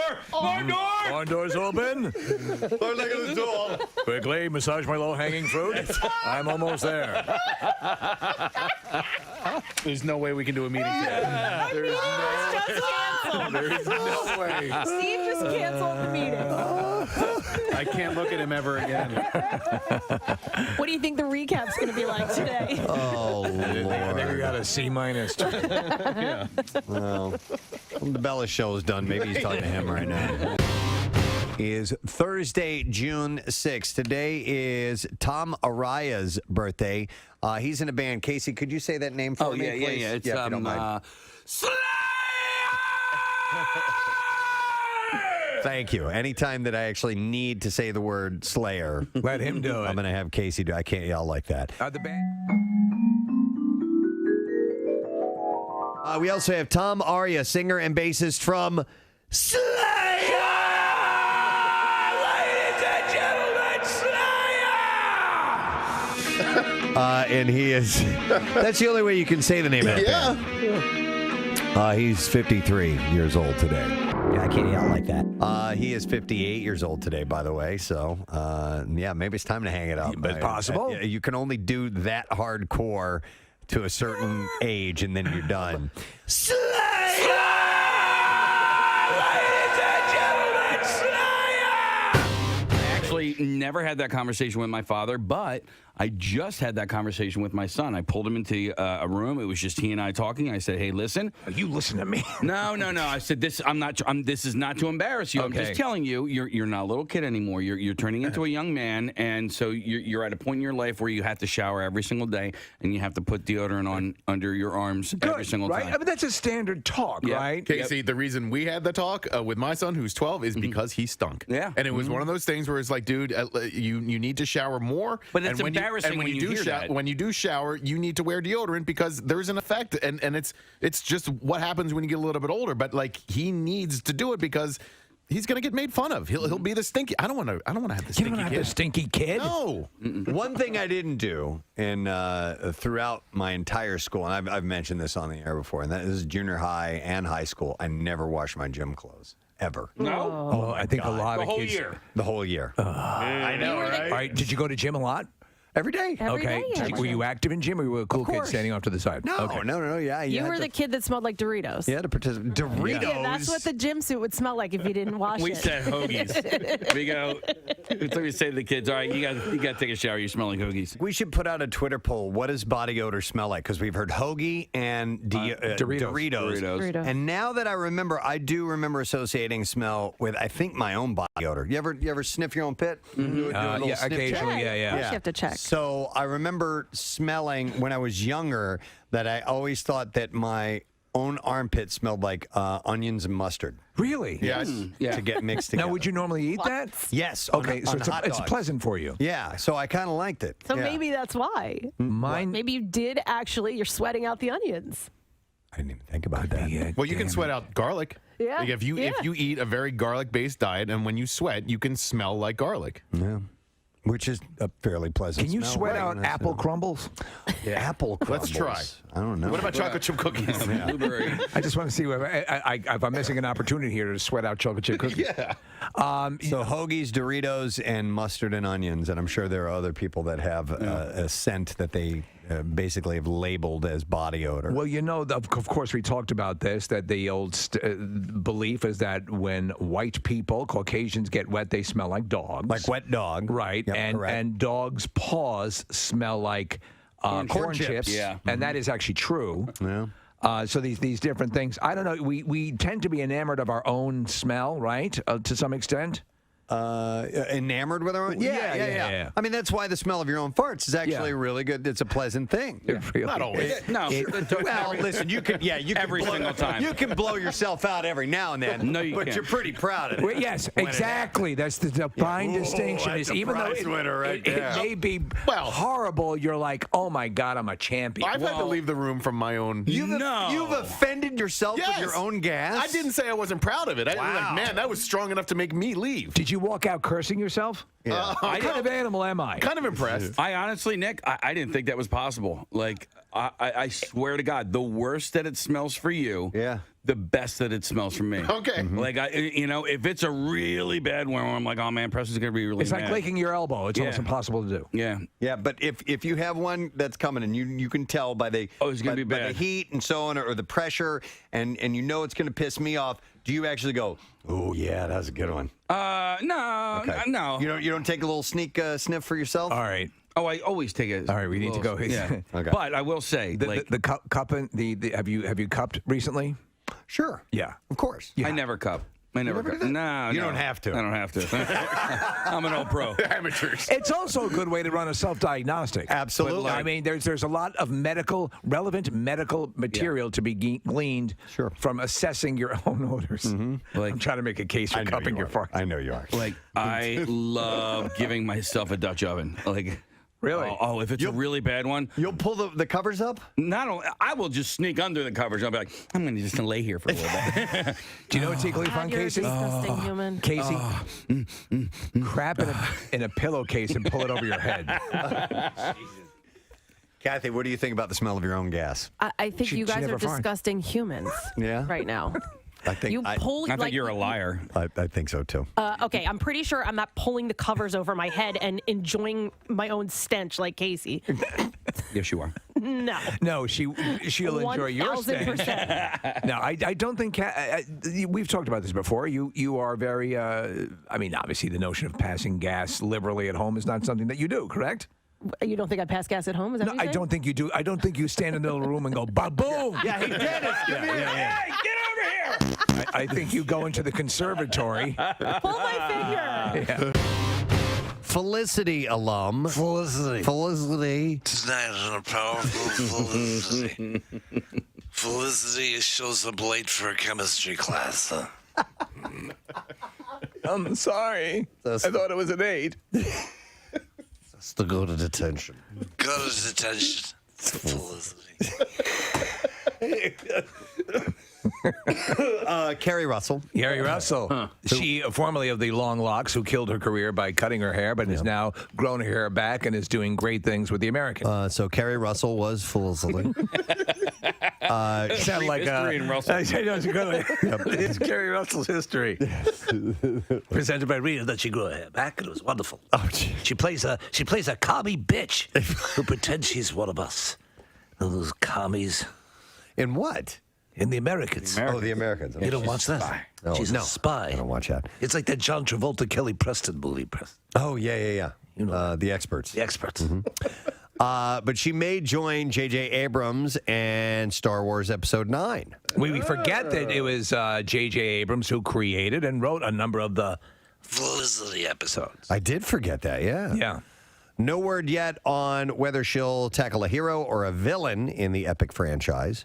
The movie begins shooting in London this month, by the way. Unless we forget also that Carrie Russell won Mr. Skin's Best Butt Shot, I believe, in the Anatomy Awards. Get a nice pooper. No kidding. Casey says She's got a hell of a pooper. kind of butt you want to spend a weekend spelunking at, if you know what I'm saying. Yeah, we are back from vacation. We are. So the Oh, yeah, this is nice. It's good stuff. look, there's some soccer players in there from Thailand. So the kids, I'm going to help you out. You guys all right?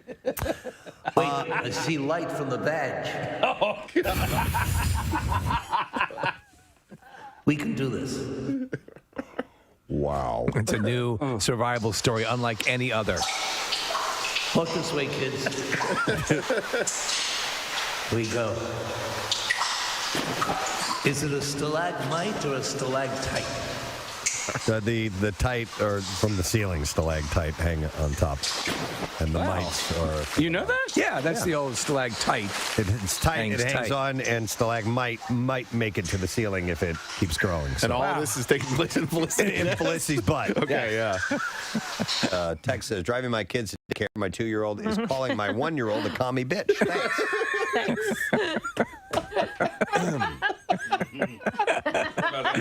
Sorry about that. Sorry. Well, they're learning about a time in our history that was very important. This is one of these meetings here with the town where people can get up and speak their mind. And this young man got up and he had a take on legalizing prostitution. So I propose this. The city allows for licensed masseurs to give genital massages if the masseur and the client both agree to it.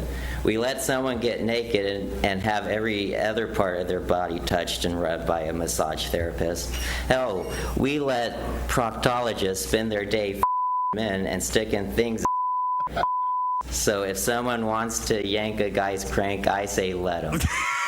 Oh my God. That really is as inspiring as FDR's speech on December 8th, 1941. I love the last part of that. Hang on. So if someone wants to yank a guy's crank, I say let him. I say And so I say to you, if someone wants to yank a man's crank, I say let them do it. Okay. And so by this time, legit? well, maybe. You know what? I don't care. But WMMR. All right, thank you, Kathy, for our next guest. Give me some drums. Thank you very much. She attended this event as a fan initially, was asked to get up and play the drums, and now is invited back as a performer. Well, of course. And it's a Philly Loves Bowie Week. It is the finale of the whole event, which is going to be at Union Transfer tomorrow night at 8 o'clock. It's called the Night of Stardust, and we are very, very happy to welcome, of Go-Go's fame, the lovely Gina Schock this morning. Hi, Gina. She's muted right now. She doesn't realize it. Oh, you're on mute, Gina. If you could unmute yourself there. I know these things. These damn things. Right. Tech support's coming in. We can see. She's got her finger up. She says, hold 1 second. Yep, we'll get it all taken care of here in just a moment. But, yeah, I think we hear... Gina, can you hear me? You hear me? Yes! Hello, Gina. Morning, gentlemen. How are you? We're doing great. Thanks for coming on today. You bet. Anytime. Hey, so did I get that correct? You went to the event, the Bowie event last year as essentially just a fan, and then the gang in Low Cut Connie said, "Why don't you get up and play with us?" And now it's turned into we need to have Gina Schock back every year. Yeah, this was just something that fell together last year, and then here it is a year later, and I'm actually going to be doing the show. So I am very excited about this because, I've been crazy about David Bowie since I was a little kid, and just every single record he put out, I still have all his vinyl. I have. So I am super happy to be a part of this, and I actually get to play drums on a couple Bowie songs and sing a couple Bowie songs. So awesome! I'm a happy camper. No, that's great. We love that this has become a thing. We love how Philly, and obviously Philly figures into the legend of Bowie. But I assume you were able to see Bowie in concert. I know you're a big concert fanatic. So, any special moment jumps out at you? Because a lot of times they were sort of transcendent performances. Well, I was fortunate enough to be able to hang out with him several times, and also to the Go-Go's opened for Bowie. Well, actually, it was at Anaheim Stadium, and it was Madness, the Go-Go's, and then David Bowie. Wow. That was quite a show. But I also went to see him several times, and he came to see the Go-Go's in 1980. What the heck? I forget the theater we played at in New York City before we had a record deal. We had just come back from England from touring with Madness and the Specials, and we had that little single, that 45 on Stiff Records. And we found out when we went to do our encore, our roadie said, "Oh, John and Yoko were in the audience, and David Bowie." Oh, and my Pete God. Townsend. So we're like, "Oh, Jesus Christ." So we get off stage, and we're ushered up to VIP room. Unfortunately, John and Yoko left at the encore, but David Bowie was up there with his longtime companion Coco. His assistant was with him everywhere, and Pete Townsend. So that's the first time I got to meet David Bowie in 1980, and he loved the band. He was a big fan. John, Yoko, Bowie, Pete Townsend. They were all in the audience that night? Yeah, they were all in the upstairs area. So, question, you as a performer, would you rather hear that when it's all over, or do you like knowing that? Yeah, no, I'd rather hear it when it's over. Yeah. Absolutely. I remember and I talk about this all the time. I saw Bowie during the Glass Spiders tour, and Peter Frampton was the guitarist. And I remember, I mean, Gina, it's like it's burned into my mind when he did Heroes. He appears on this elevated thing, the wings of Icarus, come up behind him, and it was just one of those things. It's just. He could do that. I mean, he brought all of the musical capability that made John Lennon refer to him as one of the all-time greats, but just his stage as a main entertainer. Has anyone ever equaled him in your eyes? You know what? He was so fearless, you guys. He was unafraid. He did whatever mood he was in. That's who he became. Whatever character he was playing, that's who he became. And I just think that no one will ever repeat what he's done. And how lucky in my lifetime to have witnessed him, to be able to see him play live, to actually meet him. I mean, it couldn't be better. But I don't remember any like specific things, except because I was in such awe the first time. Okay, so I met him in New York, but I also, before that, I saw him play when I lived in Baltimore. I still live in Baltimore. I saw him play at the Capitol Center for the Thin White Duke tour. Mm-hmm. Yeah, the Station to Station, right? That was that tour. And I just remember him in that light blue suit, I think it was, that oversized suit. Right. And he was so stunning, He was something to see. And then that beautiful voice. But super talented. He's certainly a hero of mine. Well, you are a real rock. I love the Go-Go's documentary, by the way. I watch it all the time. And you're joining the band. You were, very much a musician, and you were kind of said to the rest of them, we got to get real about this. And everyone talks about how you sort of held them to task and made them really, do the rehearsal. But you've always been a rock fan your whole life. And I was telling Preston this, and I don't know if this is true, so please verify or deny it. Your first concert was Led Zeppelin opening for The Who. Is that correct? Yeah, I was 11 years old. Oh my God. And that, you know what, you guys, I didn't realize that was the one and only time that they played together. Yeah. And that was at, I think, at Meriwether Post Pavilion. And that was the only one single show they ever did on the same bill. That was the only time they played together. Wow. That must have been, that was in 69. That had to be, Zeppelin just first coming over. Yeah. My brother, I had no idea what I was about to see. I knew the bands, but I was not prepared for that show to watch, Keith Moon destroy his drums and Pete Townsend bang the shit out of his amps and his guitars, bust everything up. That was quite a show. So your brother took you to that show? Yes, he did. Yeah, and I write about it in my book, Made in Hollywood. I tell the story in there and I actually have the ticket stub. There you go. Is it in good shape? Yeah, it was $3.50 to get in. Oh my God! And then, you know what? The ticket stub, they spelled it LEAD. Oh, really? Yeah. Oh, that's got to be worth something. That's to show you how new Led Zeppelin was to the States, First time they were playing over here. Well, what I love is also in the book, and you've talked about, you had a sort of a cool way. I mean, you were inspired by what they were doing, but it also inspired you, I believe, to want to become a musician yourself and be that person on stage. But you had worked out like a cool system of meeting the rock artists that came through your in Baltimore. Explain what you figured out about where they would stay.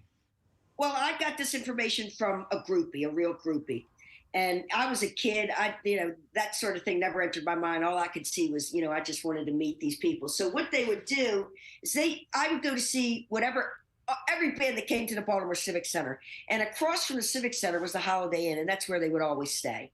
And so what you would do is I would go up me and my friend Bruce, I'd go up in the service elevator, get off on any floor, and get on the house phone and ask for either the drummer or the bass player, because I was told that those are the only people in the band that will ever have their real name. Everybody else, like the singer or the lead guitar player, they're going to have a pseudonym. They're not going to have their real name. They're so smart. Right. So and then I would say, could you connect me with whoever? and they'd say, okay, you dial 9. The last 3 digits was the room number. So that's, I got, Just okay, go 9, there. 4, 5, 6, 4, 5, 6. I rap on the door. They would just, I would say, can I take a photograph of you? And they always said yes. Although Paul Rogers tried to slam the door in my face. Oh. He had a broken arm during that show. And he tried to slam the door in my face, and I took a picture of him, and I had the photo up close. Oh, that's great. I still have all those photos. I need to do another book, you guys. Yeah, you do. Oh my God, that's so funny. I never knew that about the drummer and the bass player, the riffraff of the band. They're terrible, terrible. They get no respect. None to this day, still. Oh my God, that's funny. That who were some of the famous people that you encountered that way in that particular way? Oh Jesus, you name it. I met everybody. Everybody that came to the Civic Center. I have tons of photographs of. Oh my God, I met Rod Stewart, but he didn't stay at the. At the Holiday Inn. He stayed at the Hilton. In the height of the Go-Go's fame, were you on the receiving end of that? Would you have people sneaking in trying to find you in hotels? Yeah, so that's when I met him in whatever 73 or 72 and took a photograph of him. However many 10 years later, whatever, I'm having dinner with Rod Stewart and his band when we did the Rock in Rio show in '85. You know, we rented the top floor of the Rio Palace and they had a dinner delivered, and there I am hanging out with Rod Stewart. Wow. All right, you may not have heard that. I asked a question. Did you ever, once you were in the height of the Go-Go's fame, did you ever have anybody sneak in and find you guys and track you down, and you were on the receiving end of that type of thing? No.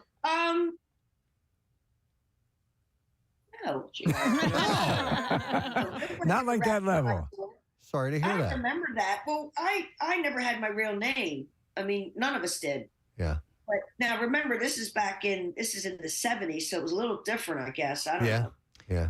I wanted to ask you because you once got to sit behind the drum kit Charlie Watts, his drum kit, and you've cited Charlie Watts and John Bonham as kind of your drumming influences. What are you pulling on from both of them? What do you see they both presented to you that made you want to emulate them? Well, they were such completely different styles, but I loved John Bonham's footwork and the tom-toms, you know, the triplets and everything that he played were like, whoa. And hence I use a lot of like floor toms and stuff in go-go songs. Yep. And then Charlie Watts, man, that guy was just laying it down, just straight, you know? Yeah. He had that little thing, instead of playing like a straight 8th note, he would do Yep. that little gap. So, you know, the Charlie Watts beat, yeah, that was it. It's fun. It's funny because Preston is a drummer, and when I've asked him, I'll ask him all the time about an artist's birthday will pop up, and I'll ask him, and he says exactly what you just said about both those guys. So that, yeah. Sure, yeah. The Charlie Watts hi-hat work is well known amongst the community of drummers. You could see just a silhouette of him playing and know that it was him easily, visually. You bet. You know, steady as a rock and just laying it down. No bullshit. He was just the guy. He laid it down. Yeah.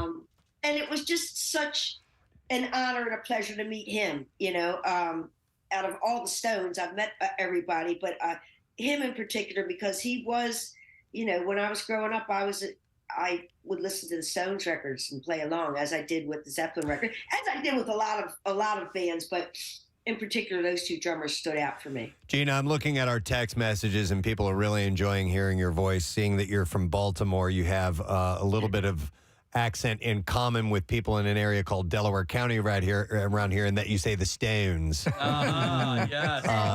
And this is because I'm from the east side of Baltimore, so my accent is like a Philly accent. Yeah. I love it. We love it. Where do you live now?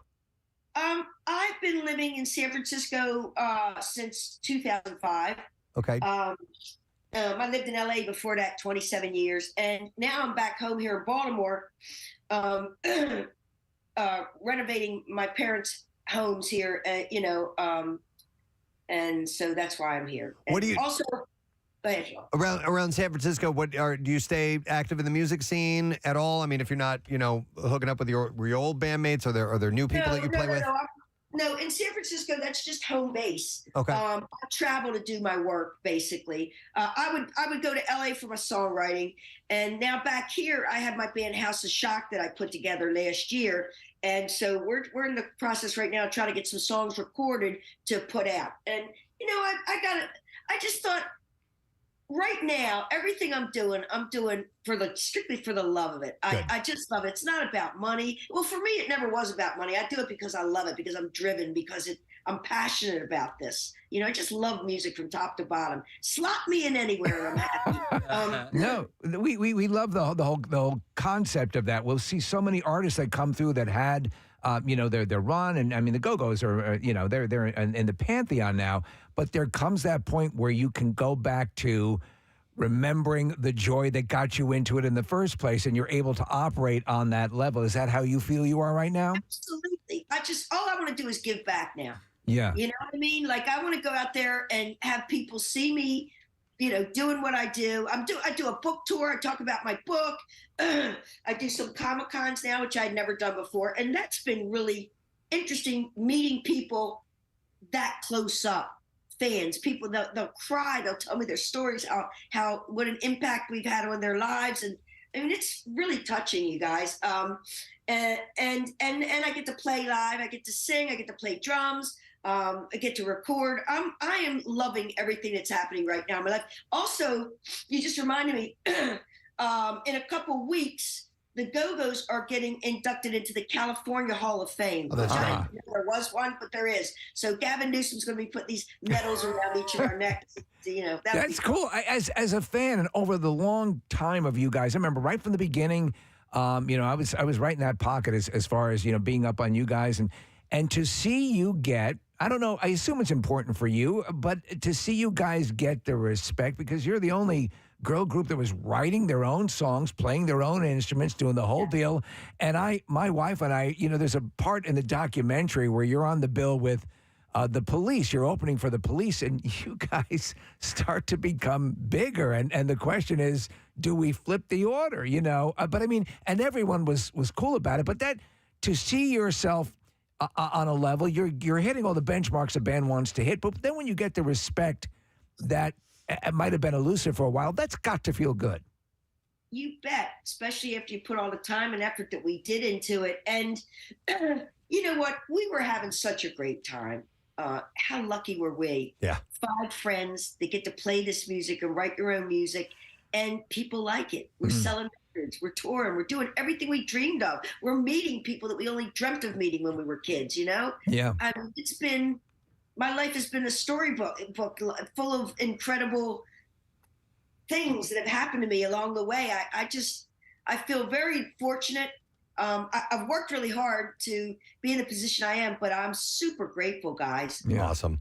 Hey, with the event tomorrow night at Union Transfer and the Night of Stardust, grand finale of Philly Loves Bowie Week, how many songs are you going to play, Gina? I think I'm going to do 2 on drums and 2 on vocals, and then the grand finale I'll come out and sing. I think we're going to do All the Young Dudes, where a bunch of us are going to be singing different parts of the song. Yeah. So it'll be such a great show. And what I remember from last year was the vibe of that audience was so loving and cool. It was like a family of people, getting together. They get together once a year and show a lot of love and respect for David Bowie. We're all in the same boat.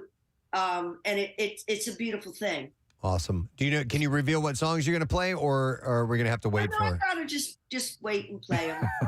Because I think you would sound great on Modern Love. I think you'd dive right. I think that'd be a badass groove for you to lay down. You know that song? Terrifies me. Of course. Yeah. I don't know. You try to name one I don't know. Yeah. Right. So this is tomorrow night. Tickets available at utphilly.com. And it's going to be a great night. There's a lot of cool people. By the way, I meant to ask you, are you friends with our buddy Dave Wasickinen of the Hooters? Did I hear that? Is that correct? No, I don't know him, but I think we got to be meeting that guy soon. Yeah, for sure. Yeah, they just they put out a new album last year and toured, and it was great. Really? So yeah. The thing is, if you're putting out an album now, you're doing it for love. You're not going to. It's not about selling records. You know what I mean? It's just because you want to put some new material out there. It's really for yourself, Yeah. for your band, and hopefully some people here, but you get to go out and tour. So that's where you can actually make a living these days is by touring, but certainly not by the record sales. Yeah. Hey, Gina, I just wanted to say thank you because one of my highlights of the last year for me was you liked one of the videos that I had on Instagram. You probably don't even remember. I don't remember, but I'm like, wait, is that Gina? And you see Gina Schock, and you're like, is that Gina Schock? Gina Schock? And then you click on the profile. Oh my God, it's Gina Schock. How about that? What video was it? I can't remember. I can't. Well, I have to go through my. I don't post all that much, but it was something. Well, I'll tell you, if I liked it, then it must have been something that rung true to me. Okay. Excellent. I have to figure out what Well, that listen, was. tomorrow night, 8 o'clock is when the show is, and there's going to be a lot of great music and tributes to David, and it's the finale of the whole Philly Loves Bowie Week, which is cool. And we're so happy that you're a part of it, Gina, but thanks for checking in with us this morning. Thank you so much, guys. And I will be there with bells on, and keep an ear and eye out for House of Shock material. All right. I do have one song out there that's streaming called Smile Pretty, but we're going to put a couple things out. Nice. Awesome. And if you come through Philly and you're here on a weekday, you got to stop by our station and sit down with us for a bit, okay? Will do. I will, you guys. I appreciate it. Take care. All right, thanks. Gina Schock, right there from the Go-Go. She's great. We love Gina Schock. What a great little accent, too. And I got it very much like Philly. I got a text from somebody who said that they didn't know who we were talking to at first, and it sounded like our favorite caller, Michelle, who calls in. Oh, my God. Yeah. Either that or, oh, man, now I'm drawing a blank. Anyway, yeah, I know what you're saying. Yeah, Flossie. Yeah, thank you. That's, Yeah, she's so cool. You know, and that whole. Have you seen? Did you see the Go-Go's documentary? Loved it. And in fact, wasn't that wonderful? Well, MMR supplied live music for the. They had played a couple of shows that MMR had carried live, and is the Emerald Club? Is that what it was? Might have been sent over for the archives for that exact documentary, which is cool. Yeah, they were a great band, man. There was some good stuff in there, and it's funny because when they first hit, I didn't like them at all. I was into completely different music at the time. And it took me a while to come around, and then and that happens with me from time to time. A band that I kind of dismissed, and then down the road, I'm like, no. Not only do I like this a lot. Yeah, which is kind of cool because music can do that. It doesn't have to grab you initially. I think, and listen, we all grew up, with MTV, and I think sometimes videos actually did a disservice to the actual song. They're like Sledgehammer, for instance. I didn't appreciate Sledgehammer for what it was because the video was just so weird and off, and you need more attention to that. You get that stuck in your mind. Yeah, sometimes you're right, Casey. The imagery that's why for a time the album artwork meant so much because Preston, prior to videos, that's what you sat and stared at as you listened to it. Yeah, and sometimes they would put little pieces of lyrically it would manifest in art. And maybe have something for you to kind of glance and fantasize about while you're listening to music. On the flip side of that argument, Casey, I had an appreciation for Chris Isaac's Wicked Game because of the model in that one. Yes. And then also George Michael's Freedom 90 because of the supermodels in that one. So I watched those videos a lot. True. And really loved those songs even more because of the videos. And it was also like I didn't really understand The Cure because I just saw the people that liked The Cure and the way they dressed and looked and everything like that. And so I just never even paid it any attention. What was, so go to Nick's point, did you ever use a video to pleasure yourself? Because they're only a couple minutes. Like a music video, Yeah. Kathy's face was priceless when you said that, Steve, by the way. Because remember, you're of a certain age in the videos, or did you? Well, I didn't use a video. I would certainly get turned on by watching videos. And, Tawny Katane and Whitesnake videos. I mean, come on. Dear God. Cherry Pie, that was Bobby Brown, was her name, the actor, the model's name. That was another one. There were video vixens. Yeah. That's what they called them. Yeah. There were a couple of Heart videos where, they were just so buxom. Like, what about Love? And Letterman used to go off about that and how he dug that, and he was also a Stevie Nicks. Okay. There was a gal that was dancing in the video for Devil Inside from INXS that I found myself kind of occupied with. Also, She's a Beauty from the Tubes. That's a good song. Had some hot girls in it. Robert Palmer's. Actually, no, in hindsight, she wasn't that good looking. No? No, she was kind of old and beat up, to be honest. Well, maybe that's where I got my MILF obsession from. Look, his mom is in it. Mom! Mom! right, now my mind is wandering about hot video chicks. Hot for teacher. Oh, my yeah, God. yeah. There you The go. phys ed teacher? Flooded with rivulet. As she's writhing around the, 10-year-olds hanging around the strip club. Yeah, that's completely fine. You cannot make that video today, but No. thank God they made it then.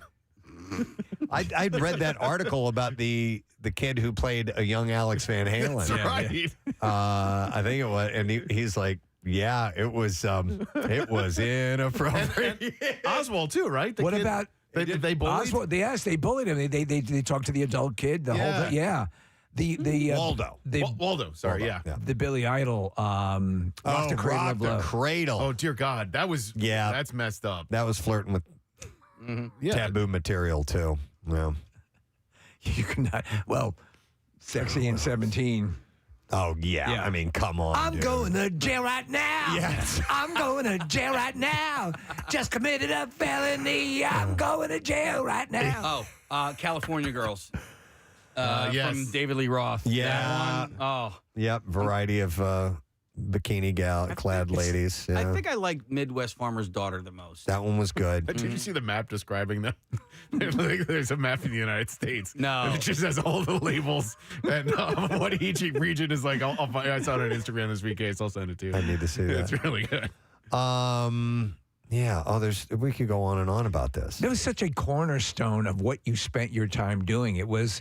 And that later case for you got replaced by DIY shows. Yeah. The thing that was And always Sanford on. and Son. Yeah, Sanford and Son.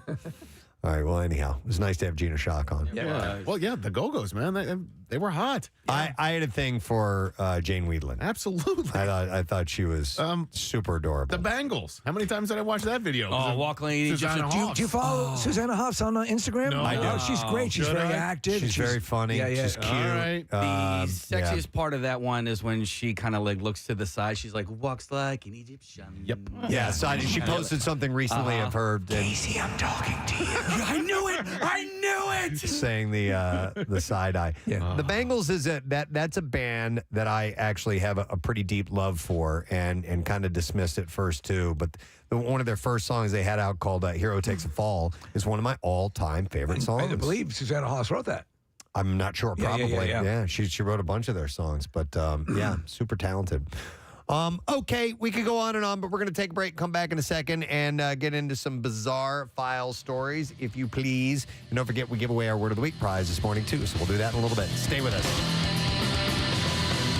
In front of this group, he was prepared. He seemed, and then he goes on. It's not just enough to state that's your intent or what you'd like to see happen. Yeah. You have to provide. You got to back it up.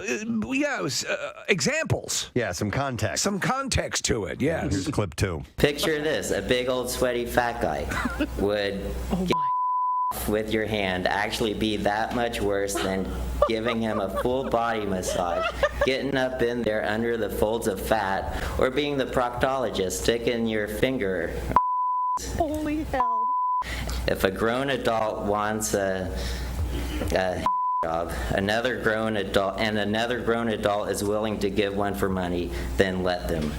That would truly be a happy ending for everyone. Okay. Oh my God. The crowd loved it. There is, I think, legitimacy to his claim, by the way. Are we going there or are we not going there? I want to hear. What do you think? I like the way you. Casey started doing Becomes like a velociraptor all of a sudden. His head was going left and right. Are we going here? Well, yeah. I mean, like, dude, why is that illegal? Rub and tugs? Yeah. There is that. This is an age-old question about the. In fact, right before the Magna Carta came into being, there was the rub and tug. I mean, there is a separation of church and state, right? So, is morality a church thing? Wow, this got a lot deeper.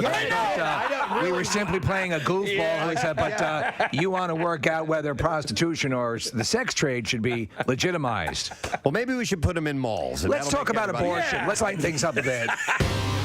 Once you've starred in a movie that's nominated for an Oscar, it's safe to say that you're famous, right? Yeah. Well, Saoirse Ronan, who is 24 years old, still doesn't feel famous, though. Yeah, she's adorable. Yeah. I love her and the accent. It's wonderful. She's just thinking. It's such a garden party, asking inappropriate questions to Meghan Markle. I love how they drop the G. Yeah. On ing words. Ronan continued saying she avoided reading about herself. She I said, was farting. "What was that sound?" I was farting. Farting hard. You just know that'd be adorable. Just outside, standing in the glen, farting. In the glen. The glen. The morning dew collected on the leaves and grass. Yeah. Just decided it'd be a good time for farting.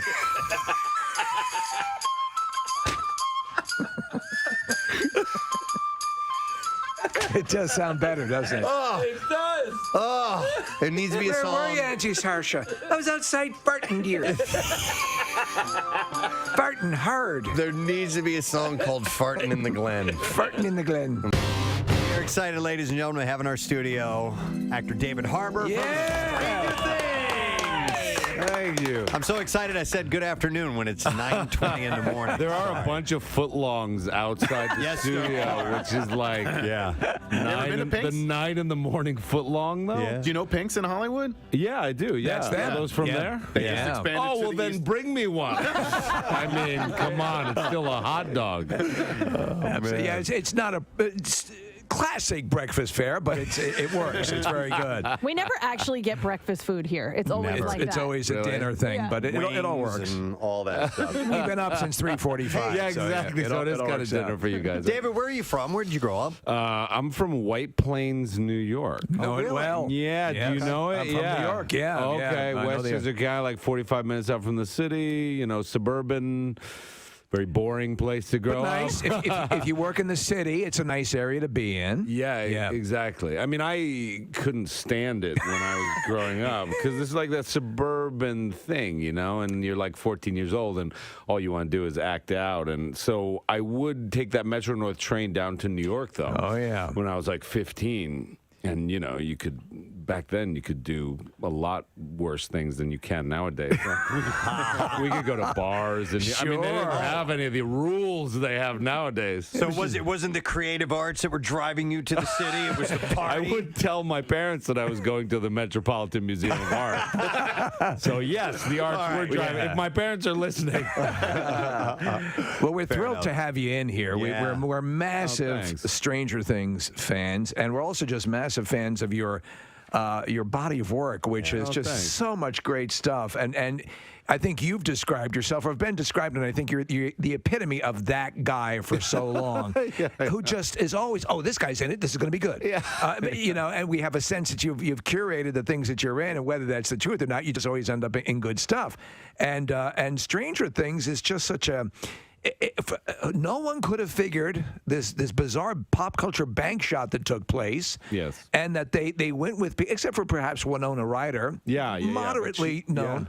And it just took off. So when you got the script for the first time, I understand it blew you away, but did you think you were going to get it? You couldn't have had an idea it would be what it has become.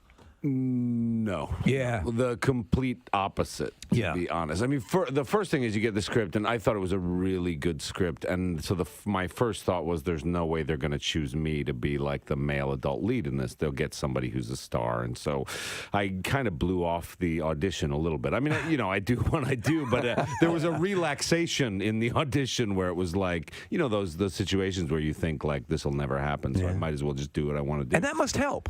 That must help it in a way. does because it makes you more relaxed. You have no expectations. You're not. You don't have a goal. You're just like doing what you do. And then I wound up getting it, and it was you know, incredible. And then as we were shooting it, I remember around episode 4 or 5 having a bit of a breakdown and thinking, none of this works. Really? Really? Yeah. I mean, because I remember, you know. I mean, Hopper's a really messy guy in many ways, like everything from his body to, you know, his personality. Well, the very first, my impression of your character was like, this guy's a douchebag because she comes and says, my kid is missing. And he's like, he's out running around or whatever. I'm like, oh my God, he's going to be that guy. Yeah. He's more complex than that, you know, and really cares. But you're right. He kind of had that really messy attitude about him, but he's the character morph. So initially, you thought that wasn't going to translate. Yeah, and so like around episode, I think it was 5 though. We were doing a scene, and I'm neurotic, and occasionally I'll ask people like, "What'd you think? What'd you think?" And I went up to my hair person, this woman Sarah, who's lovely person, but I was like, "What do you think? What do you think?" And she just turned to me and just shook her head, and she was like, "Yeah, I don't think it's gonna work." Wow! And I was like, "What? You mean the whole thing?" She's like, Thanks for the confidence. But I understood where she's got. You're in a bubble down there, and you just have these days where you're like, "What we're doing is stupid. Nobody's gonna like it." And then before the show came out, there was no advertisements. No. And I couldn't get an interview like this on a popular radio show. Like, nobody wanted to talk to me about this show. That was the beauty of it. I found out about it through word of mouth. And so it started to catch. And it was that. Now, this actually speaks to, you were a child of the 80s. Oh, yeah. And a lot of people remember all of this. It's at once a tribute to the work of Stephen King, and it's this pop culture maelstrom of things that are all pulled together and Spielberg, to Spielberg, and shot in a way that all the things that we love, but done in a great way. So there'd be no way to know it. But the fact that it did happen that way organically, I think, made it more firmly entrenched, and that's why we're rabid for season 3. You and the Netflix season 1 marketing department apparently had the same thought, because that's what that's what they claimed was I don't know if that's just a way of getting out of spending any money on the show, but it was our plan. They claimed that was kind of their strategy, was to have people discover it. And I have to say, it is very gratifying. It was very gratifying to have it be something that wasn't hyped at all. And just to have people stumble across it on Netflix, and then the social media aspect of it. They just told their friends, and it was all over like Facebook and Twitter. Like, what is this? Yeah. And I think in this world where everything is so hyped, it's nice to have ownership and discover something that almost feels like a little pearl you found in an oyster, like a surprise, So let me ask you then, here's the conundrum now. Now it is a thing that's I know, now we're talking about it. Oh, right. God. But whereas season 2 is always, everyone's like going, okay, what season 2 kicked ass. Yeah, I know. And it was. Guess what happens in season 3? Traps the bed. We jump the shark. No, it's my character gets on water skis. Nice. And literally jumps and there's a great white shark in the lake. All right. Who knew? Yeah. In Hawkins Lake. Are you wearing a leather jacket? I am. Okay. Surprisingly.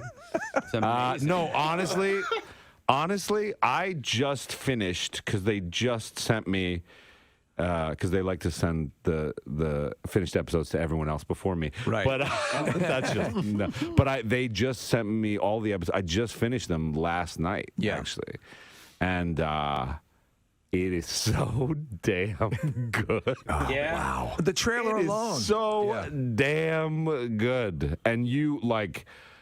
Oh, the end is. How does it end? What happens? Okay, so here's what happens. You make it up the chart. Yeah. By the way, I would like to correct you on one little thing. Prior to this, the first season coming out, we totally would have had you on our show. You're a liar. No. You are in some of our favorite things. When the first trailer for Black Mass came out, and the dinner scene with you and Johnny Depp, and I'll just sort of leave it at that, because I know you wanted to hit on this, Steve. Oh no, but like, we're gonna go over all your stuff, because we're big fans. But yes, no, Casey's right. We were fans before Stranger Things. It just cements the adoration. But to that point, you go through these things. This has been your quantum leap. Yes. I mean, but you were that kind of guy. You were on Broadway and you working that whole deal. When you went in to I know you had an issue with working with kids initially, right? Because kids can be a liability, right? Initially. Because I find you've got to get the right. I'm so quick to hate a kid in a thing. if he's, you know what I'm saying? If he's I do know annoying, what you mean. I know exactly. You got to get a Haley Joel Osment. You got to get somebody who really gets it. These and we kids got are like great. 6 of them. Yeah. I know. I know. And so they never. The old thing is never work with animals or kids. Yeah, but you and I are the same age, right? So when I look at this, Are you 75? born in 75. No, no, yeah, 1975. Yeah, No. So you were born on my brother's birthday in 1975. Oh, I wow. saw that. I From 93.3 WMMR. Before we do the bizarre file, if you guys don't mind, a couple of shart outs. A couple I'm way late on. I've tried to be good. This one, let me see here. It says, hey, I'm not sure what your schedule is over the holidays and the new year, but if possible, could you read this as the calendar gets closer to January 6th, which I know is a Saturday in the coming year, but I'd like to give a shout out to my beautiful bride of more than 11 years, Lindsay. She's an amazing teacher, mother, 2 incredible boys, and an avid runner who listens to your show and podcast every day. And she's an incredible sense of humor. And due to your show, we have added awesome memories like The Boys and Deadpool to our marriage. Thank you. And that is from Kevin Yorison. So there's a shout out. I hope he hears it. Yeah. 11 years. Congratulations. And this one says, hey, Preston, birthday shout out to your loyal listener, Gus Hoos. He's 100 miles away. He's the owner of Riverside Tavern in Millsboro, Delaware. Listens via podcast. Thank you. And that is Ted from Delaware, Theodore Baker. So that's a shout out for you. Here's another one. I'd like to request a nice, juicy shout out for my PNS ride or die friend, Terry, who will be 50 years old on January 16th. She's as old as the number of years you've been drinking, Preston. You remember you started when you were 5. Right there? Remember that? She's a huge fan of the show. To the point when you guys went off the air at Y100, she sat on the floor and cried. We go to Keenan's every year, the Christmas Miracle, except this year, and listen every day. You guys are totally office, and that is from Kristen Kimball. So here you go. Congratulations, happy birthday to you. Here Have a good is. flight. I missed this one, and I apologize because his grandfather passed away, but it's from Ryan Anopa. He said, with how Preston Steve become ingrained in the fabric of Philly and that there is a true family that has spawned out of what has grown over the decades with the show, I know I, as a listener, consider you to be a part of my family. Oh, that's very nice. Spent more time with you over the past 20 years than anyone else, and Bill is what brought this all together, which I believe is his grandfather. There are no words that can truly express how much that means to us and how grateful we are. If Preston and Steve is the culture of Philly, Bill is the grandfather that made it all happen. When you lose your grandparents, it's certainly sad, but they don't. Leave. The impact they have, the family lives on forever. Bill might be leaving, but the man about town will never be gone. He put the third leg on the stool, and now it can stand on its own. So a shart for him, if you don't mind. And then this one was from December. It says, hey, my boyfriend Jake's been listening to you since middle school. On December 10th, it's his 36th birthday. It's on a Sunday. Wow, Jesus. Somebody can give him a happy birthday shout out. He told me that he wanted a seahorse seashell party. Seahorses. But I figured this is the next best thing for the most Seahorses forever. important person in my life who's been supporting me through a few hefty, life-changing events in the last year. Always encourages me to try new things, be less rigid, and continues to be a source of laughter and comfort. Thank you. That is from much love from Albertus, Pennsylvania.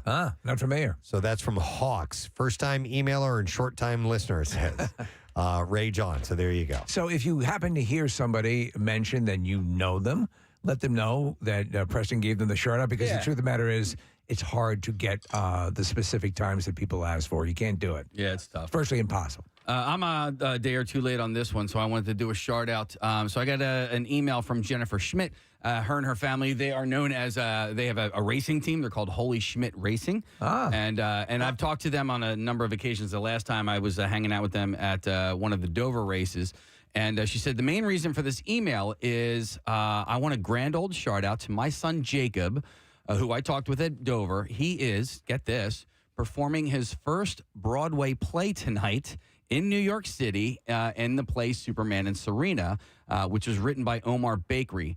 And so that show on Broadway goes from now until the 21st. So if you could please do the mother of all shout-outs, he would be so thrilled. Thank you for your time. As always, love the show. That's very cool. Yeah, that's amazing. Really, really cool. All right, and then here's another. Okay, all right, here's one. All right, I sat on this one for a little while. It's a mom. Her son's in prison. And she writes, my name is Lily Welch. My son Richard loves you guys. He's been fighting various addictions all his life. And sadly, he's in prison right now for a nonviolent crime. Listens to you religiously every day, and you and the mounds of books he is reading are keeping this great kid sane while in prison. He's facing a long sentence, and he even told me the other day that the only requirement he has if the authorities move him to another prison is that he can still listen to our show. It's pretty amazing. He said, I'm not sure if you even do this kind of thing on your show, if you'd be willing to, but a simple shout out from you, all of you to Richard would mean the world. Just letting him know you acknowledge him. It's the little things that could change the lives of incarcerated people. Thanks for considering this no matter what. Thanks for what you do because it keeps my son moving forward each day. That's from Jill Welch. So, yeah, absolutely. That was the morning that Andy arranged for the entire prison yard to listen to the Preston and Steve show. Oh, he had that video.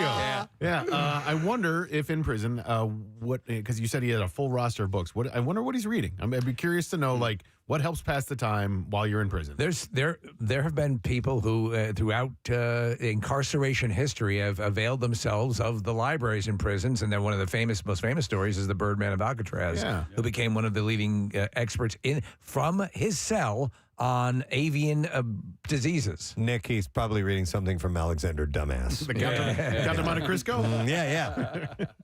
And I also That's from just Shawshank. want to do a shout out and a get well soon. A friend of mine whose son, they went to the ER last night. There was an accident. They were playing peekaboo, and he's in the ICU.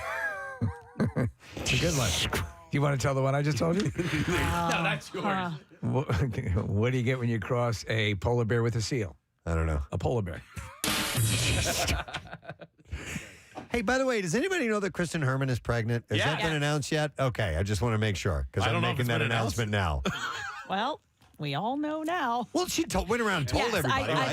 I think it's So I would like to do a open. shout out to our good friend down the hall, program director of Ben FM, Kristen Herman. Yeah. Got a bun in the I oven. think the father should be allowed, because it's Chuck. And July 14th is the due date. yeah? The due date. Due date? She walked around. Did you get her Christmas card this year? Yes. It's great. I still have last year's because it was so good. It's great. Yeah. It's Trudy, running I away from assume? Santa. Yeah. Oh, man. All right. Oh, and one last is the thank you because listener Jamie Brady, I think is how you say her last name, sent us a gift this morning, and it is a Florida Man coloring book. Oh, wow. Cool. That's great. So thank you, Jamie. We appreciate that. Give me your shirt. Florida Man doing all his Florida Man things like it says Florida Man faces charges for eating pancakes in the middle of the road. And it's a picture of a guy sitting in the road eating pancakes, and you're supposed to color. So these are all keying off actual stories. I believe so. Yeah. That's terrific. I got a few coloring books for Christmas this year to help pass the time, and I got some puzzles, and Legos, just stuff to do. Not watching television. I told you I bought my wife a Mousetrap, a Light Bright, an Etch a Sketch, all those classic games. Excellent. All right, we can now do the bizarre file, so let's do it. WMMR presents Preston and Steve's Bizarre File. All right, few stories to run by you before we head into the weekend. We'll leave with this one. A scam abroad has been conning Indian men out of thousands of rupees or hundreds of dollars at the All India Pregnant Job Service offers to pay men to visit a childless woman and impregnate her. But first, they must pay a fee. The What a day at the office. It's been advertised on Facebook and may have been operating for over a year. Officer Kailan Anand says that 8 men have been arrested in connection with the scam. I'm staying late again tonight. But it's been difficult convincing victims to come forward. The officer said no one has so far come forward to complain, possibly because they are embarrassed. Scammers lure men with photos of single women, asking which one they want to impregnate, and an offer of 3 years' salary for their reproductive services. The scammers lure them with a promise of free money and sex, but they have to make like a down payment first. Yeah, that's the one thing. Yep, so... Everything else is above board. A bit of a scam going on there. The Gambia national football team suffered a horrendous ordeal en route to the 2024 Africa Cup of Nations when their flight forced to make an emergency landing due to an oxygen supply failure on board. So the playing squad and coaching staff came down with strong headaches and bouts of dizziness despite being assured that the airplane was safe to fly. We're gonna have to emergency land the plane. Less than 10 minutes after the Casey almost spit liquid up. I am a mouthful of water, man. Thank you for that, Steve.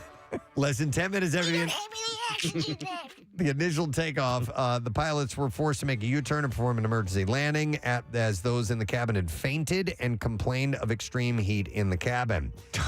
In a post shared to Instagram, a defender, Sadie Janko, confirmed that he and his teammates were feeling well, but condemned the unacceptable situation they found themselves in ahead of their opening game. Would you have to pay extra for oxygen?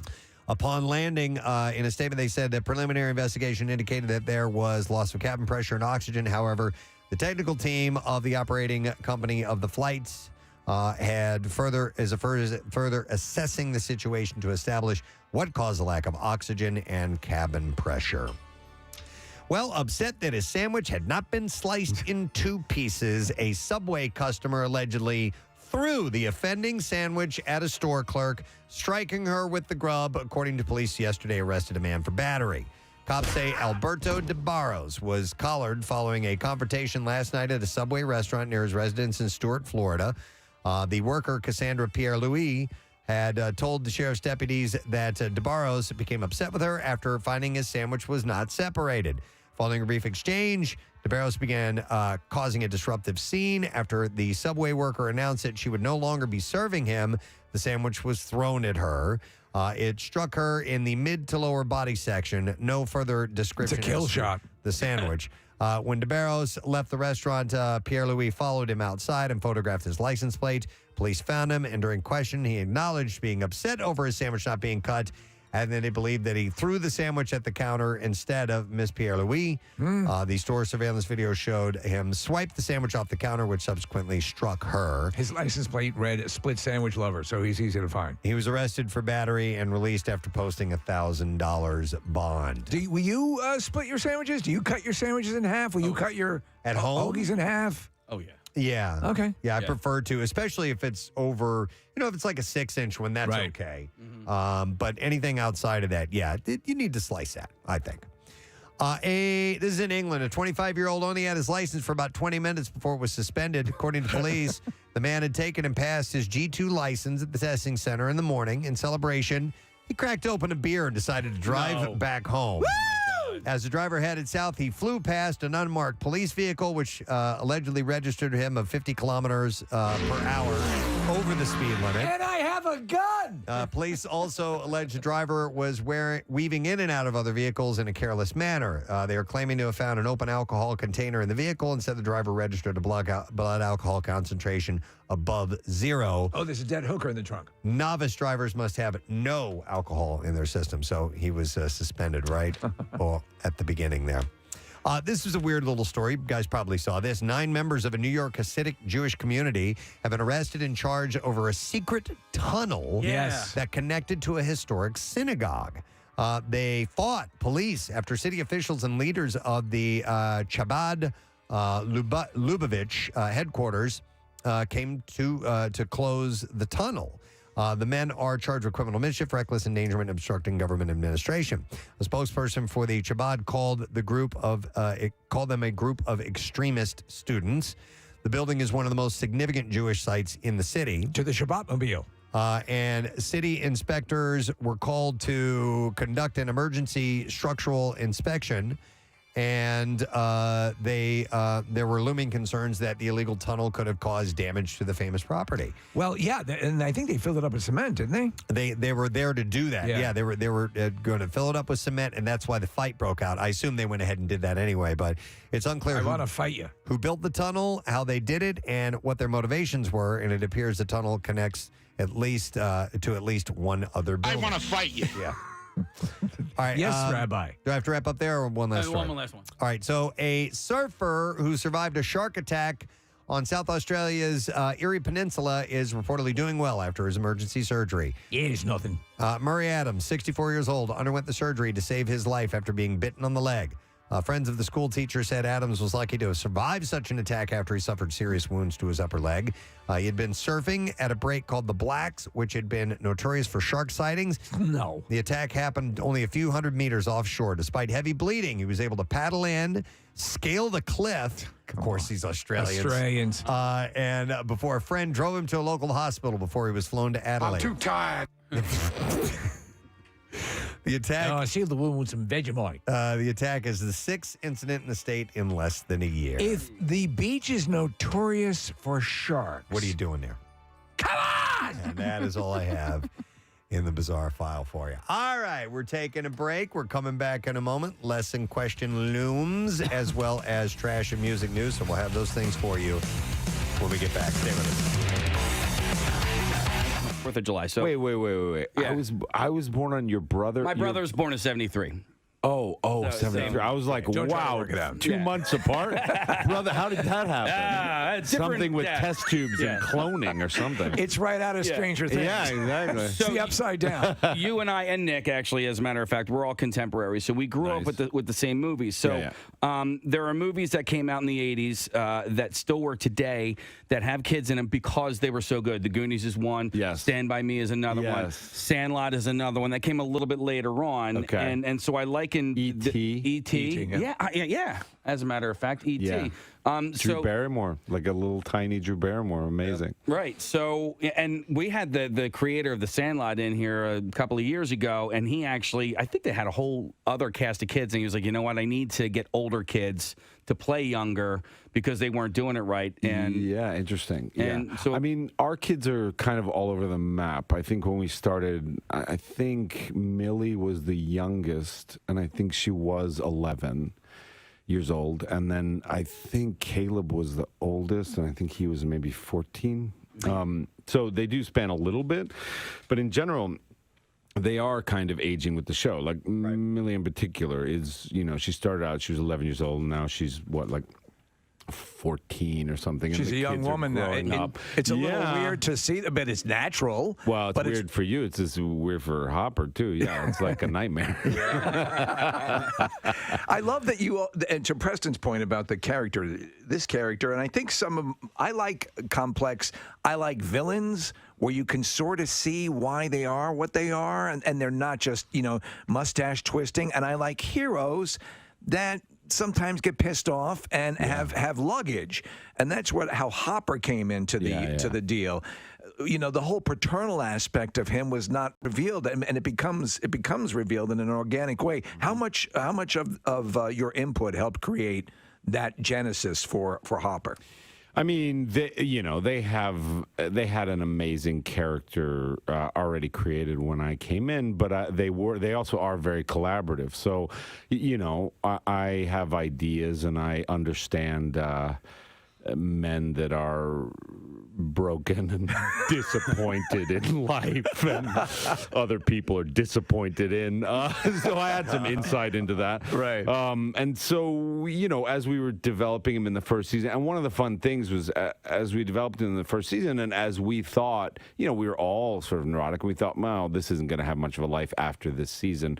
But we would sit around on set and just have fantasies about, like, what would be amazing? Like, if we could run this thing, like what could be cool? And I think that some of those discussions, especially in season 1, one of the fun things was like, we really loved the character of Hopper, and we also really loved this character of 11. And we were like, there's clearly, like, he had a daughter who died, and so he has a lot of trauma around that. And she had a papa who was manipulative and who used her. Right. And so wouldn't it be great for these two characters to try to heal their trauma together and do it in a very chaotic way where they, they don't know what they're doing. Yeah, Season so that 2 was led that into process. season 2. Yeah. And then, and then there's stuff that we're even responding to going into season 3. Yeah. Yeah, no. David, I loved you on Newsroom, and I love you in this, in Stranger Things, and they're very different roles. Very different. And the writing on, which is Aaron Sorkin's show, on the Newsroom, it's so fast-paced, and so a lot of your characters build on the fast-paced nature of the entire show and how quickly the dialogue is delivered, whereas on Stranger Things, it's the spaces between the notes, right? It's a lot more drawn out, and you can be a much more subtle actor. Do you have a preference? Does it matter to you? Or do you just like to work when the work is good? No, I mean, I do feel like with the Newsroom stuff, like I feel like the gestalt, like the larger piece is very good, but as a component in it, you don't have a lot of freedom to do, you don't have a lot of ownership in a weird way. And so with Stranger Things, there's a lot more ownership. I mean, you get to explore a lot more behavior. A lot of times, like Sorkin's stuff and Newsroom is very much about the point you're making, on the page. Whereas with Stranger Things, you may say something and mean something entirely different, or you may say something and then behave entirely different. And there are these pauses and these drawn out things, especially with your character. Because I love that. I love the way the character is like, you take a lot of time. Like, what's up with you? Why? It's compelling. You get drawn in as a result. Yeah. No, I mean, that's my whole thing with acting has always been that, a lot of it, human behavior is always very complex, and sometimes, a lot of times, I think people say something that, and then they behave entirely differently. And that's sort of how I've seen the world since I was a kid, is I've always been confused by human beings, because they would say things like, I love you. And you'd be like, I don't think you do. I think you want me to stay, or I don't know what you want, but you don't just love me. So that's always the complicated thing that I want to explore with human beings. And I think that the great thing about the Duffers are they really love actors. They really love what we bring to it, and they really want, so they'll have something in their mind that's very specific, and then we'll come in and mess it up, and they'll be like, this is even better than what and that sort of collaboration is what you're always looking for. You mentioned taking a lot of time. Netflix took a long time to get this next season back. And I was curious what you, how you feel about that as an actor. Listen, here's the problem, all right? It's not a problem. It's a problem with you guys. I swear, it is a problem with the world, okay? Because we have, all right, I'm going to throw down here, because we have trained you. We give you 8, or actually last year, 9 hours of content. Yeah. And you binge it all in a day. No, I learned. And it's like, give us time. Take your time. Once every 2 months is when you should be watching an episode. No, it's crack. Look, it's I crack. know. For me too. I mean, sorry. No. And as soon as it's over, you're like, when's the next one coming out? Like, after the first day it comes out, you watch the whole season, and then you want to know when there's more. And you'll see, you'll see as you watch this season. I mean, the problem is, I agree. I wish we could bring them out to you every couple months, But the problem is, and especially when you watch this season, if you really just watch each episode and you see the camera work, the story work, the production design, every single one of them is an hour-long movie. That's been true of the whole series. 8 of them. Yeah. But eight movies in a year and a half is pretty good, compared to Well, let me ask you, going to your film work, which you love, and Casey brought up Black Mass, and you've worked on the other side of the table from Johnny Depp, as menacing a Whitey Bulger as you could possibly imagine. And I was reading an interview with you where you say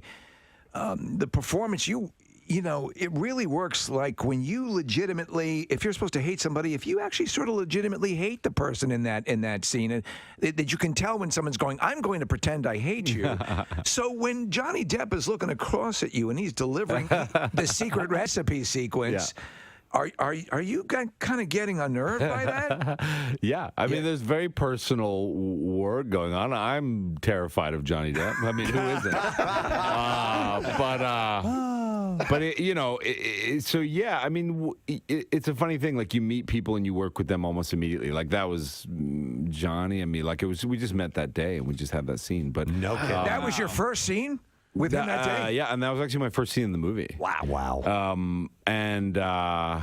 You sit down with a person, and so what I try to do is like just get very personal with them early on. You know what I mean? Yeah. Like you try to really see what you get from this human being, and then what you can use. It's almost like you're there with another chef, and you guys just have like ingredients spilled out, and you're like, okay, what am I going to use from you? Like, you know, you have this set of ingredients, I have this set of ingredients. What can we? And I mean, I do feel like the thing about acting is that when it's, and look, I do it sometimes, and sometimes I get scared of doing it, but when you bleed, other people feel it more, I think. Like, Right. You know, Ernest Hemingway has this great quote where he's like, writing is easy. You just sit at the typewriter and bleed. And like, it's true. Like when you actually are in the room, if you actually are hurt by someone, it registers as differently, viscerally, than if you're just sort of like pretending. Right. And I think in that scene you had soy sauce and garlic. Right? Oh, man, you found out. I spilled the secret. Can I ask you a question? Because real quick, I just want to reset. It's David Harbour, if you're just tuning in, Stranger Things Season 3 coming up on Netflix July 4th. With that particular movie, you listen, you've been an actor for a long time. That's what you majored in college.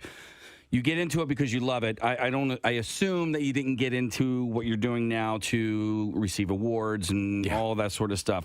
However, with that movie, I felt like Johnny Depp should have at least been nominated for Best Actor in every single award show, and he wasn't.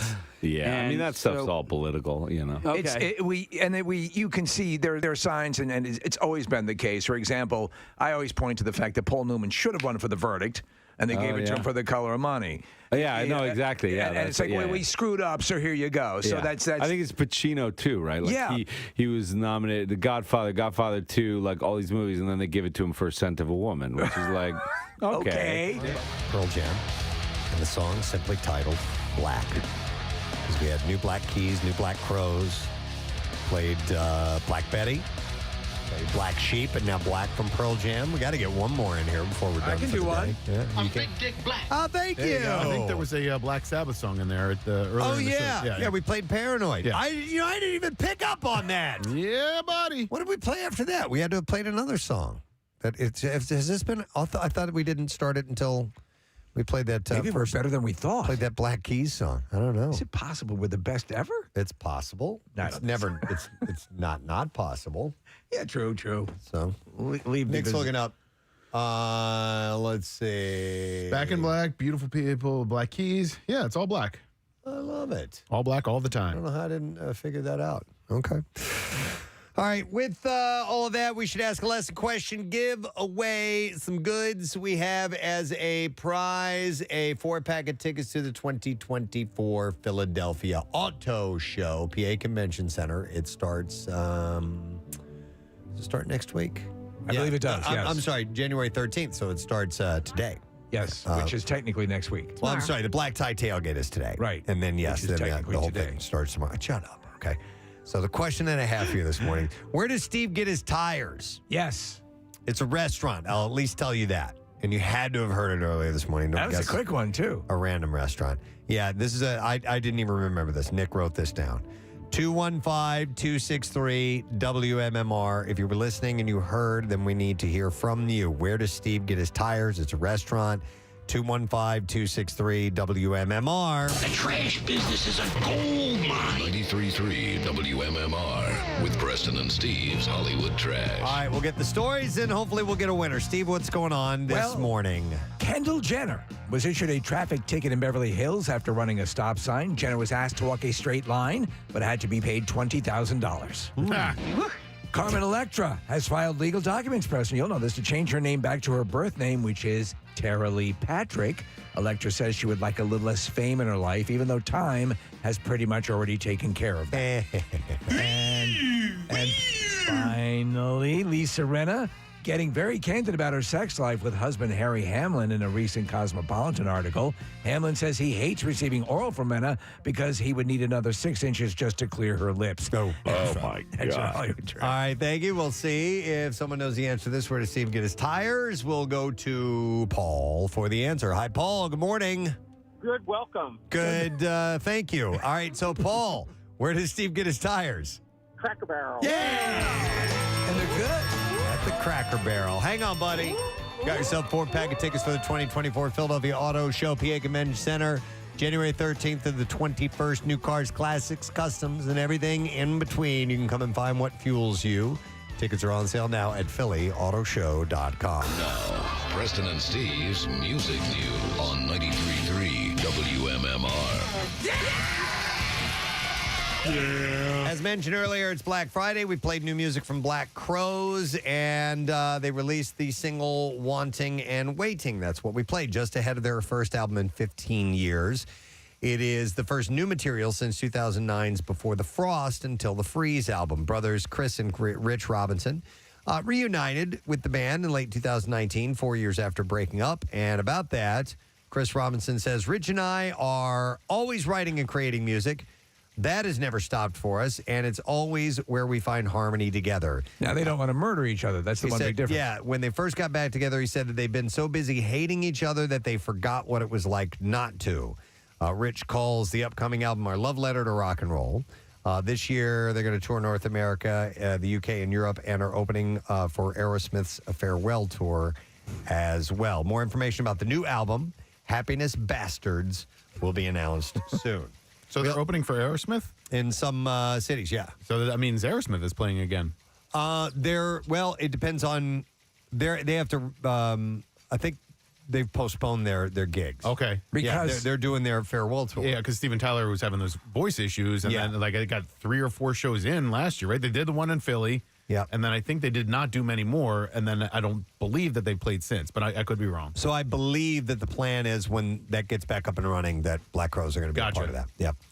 Then we played Beautiful People Stay High from the Black Keys, and that is from their 12th studio album called Ohio Players, which is out on April 5th. And that was a band, the Ohio Players. Was. Remember them? Yes, I do. Dan Auerbach and Patrick Carney are, of course, the musical nucleus that formed that band.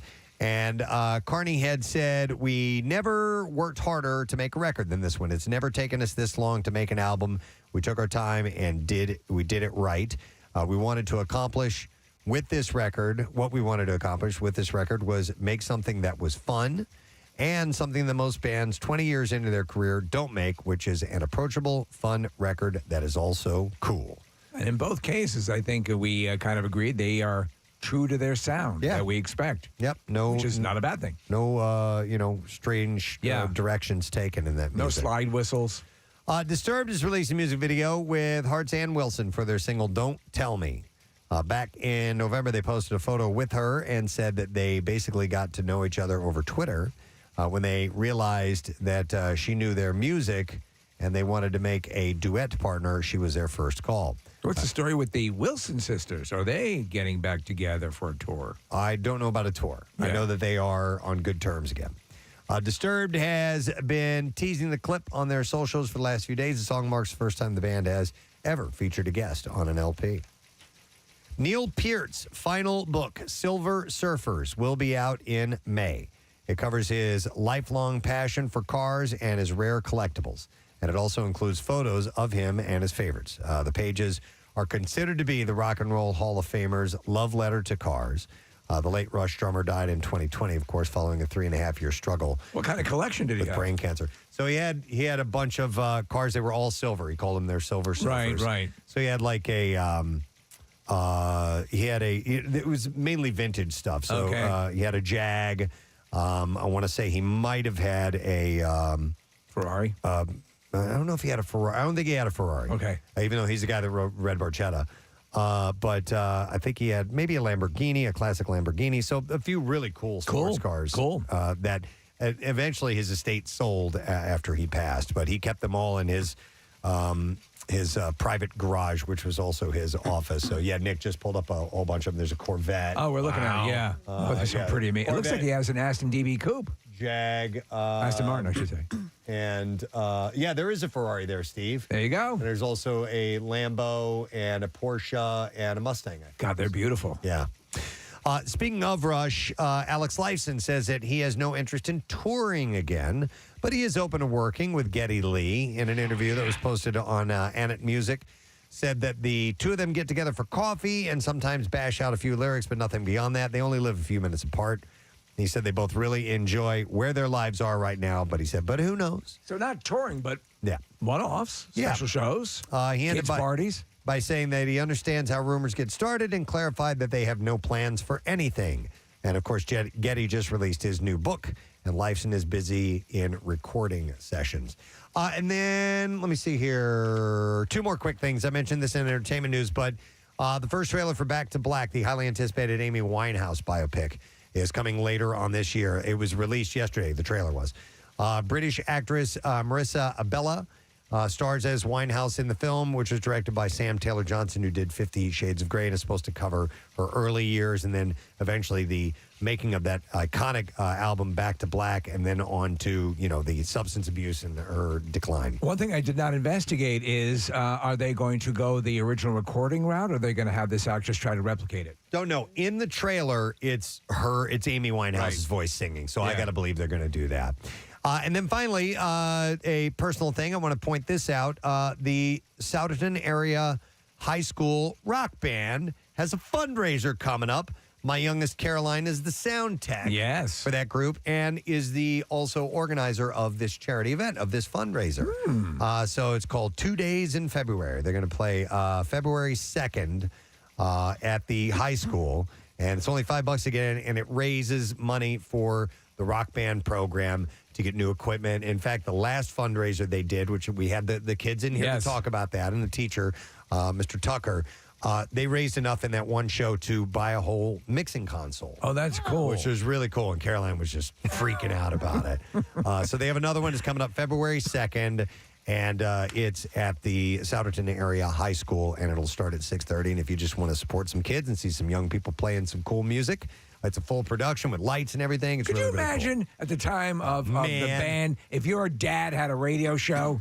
Or I was just thinking if my school had a rock band program, I would have been in heaven, man. So, but we had. I don't know. I don't go into the trombone thing again, but you know, Yep, I know. It scarred you. It scarred me. Yeah. All right, that's the last item in music news. We're going to take a break. We'll come back in a second, wrap up the program, and give away our Word of the Week prize. So make sure that you are here with us. No dog day afternoon. Like, come on. Like, no, you're right. You're Attica. It was just on the other night. It so holds up. good. It's I still love great. David, I wanted to go back to the kids on the set on Stranger Things. You're watching these kids grow up. They're great actors, yet they are they're going up into this world of a career.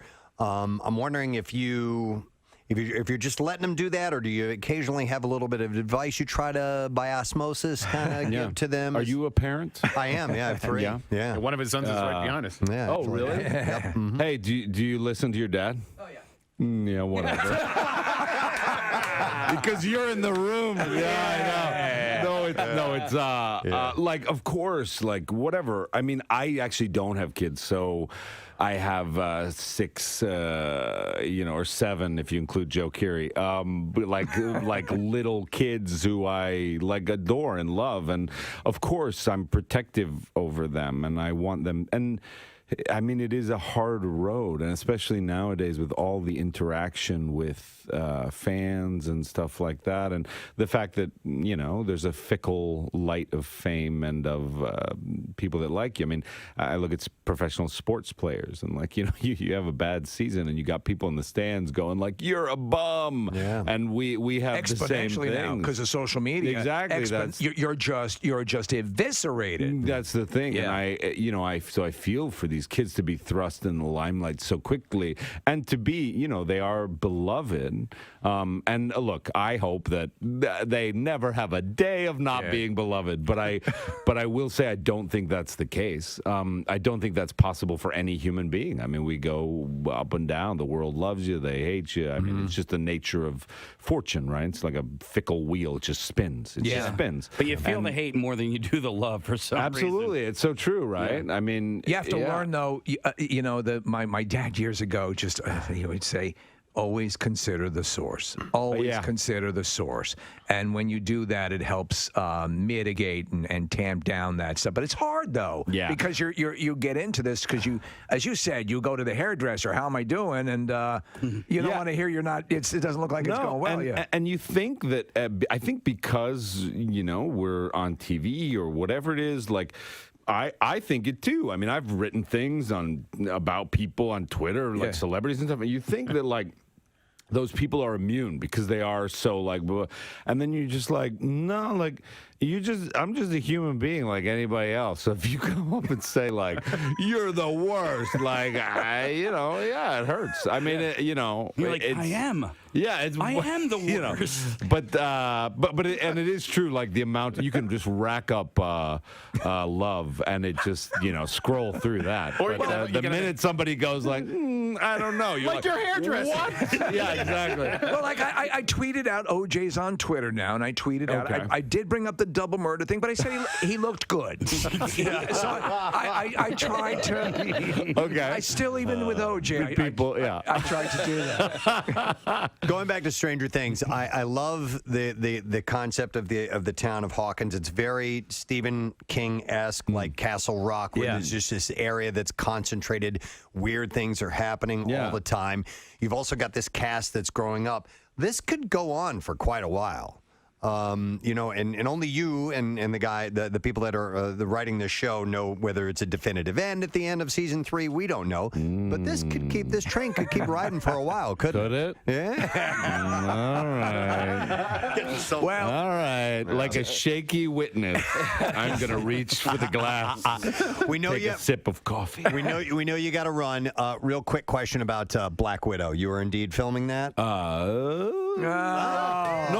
Yes. I mean, I don't know if I'm filming right now. Right. But yes. Okay. We are shooting that movie. Yes. I just wanted to make sure because reports and IMDb and No. you can't believe that stuff, There's a lot of misinformation on that as well. But I will say that Kate Shortland is directing this movie Black Widow, which I am in, and it is incredible. Awesome. We love the subject matter, Scarlett. We're thrilled you're in it. We're huge fans of what you do, and it's just very intriguing. So I think it's really going to be a good one. Yeah. I mean, and these Marvel guys are like, they're just the best in the business. Like Kevin Feige and these guys are just so good at what they do. So you really feel it on set too. It's like this real, these guys are just really good at telling stories. They take something that could be lighter than air and really you just evaporate, and they make it something that has gravitas to it, which is amazing. Exactly. Stranger Things season 3 is on Netflix July 4th. Dude, I'm really happy that you're like a super nice guy. Oh, thanks. That's always nice to find out. Nice to talk to you guys. Thank you. We appreciate it. And enjoy the season. It's really, and I don't say this, I mean, I'm stand behind the hype. It's like, it's going to take your breath away. Love it. Love Excellent. it. All right, let's hear it for David Harbour. Thank you. Blink recently shared a new song called Happy Days. Monday, Tuesday. Yeah, the track follows Blame It On My Youth and Generational Divide is the third offering from the trio's new LP, which is tentatively titled Bajmir. Somebody they texted this, and it says their album is Rim Job Backwards. I thought that was the name of Rim Job Backwards was the name of the album. No, Bajmir is Rim Job spelled backwards. Oh, what? There we go. Thank you. Wow, we would not have known that. So I like that. Yeah. Bajmir. Or you can name an album Rim Job Backwards. Would it sound that way if you took I doubt it. reversed it? I don't think it would. Let's all try it? We could. Yes. So just say clearly, say rim job. Can you record it and play backwards or no? Yes, I can. Okay, say when. Go ahead. When? Rim job.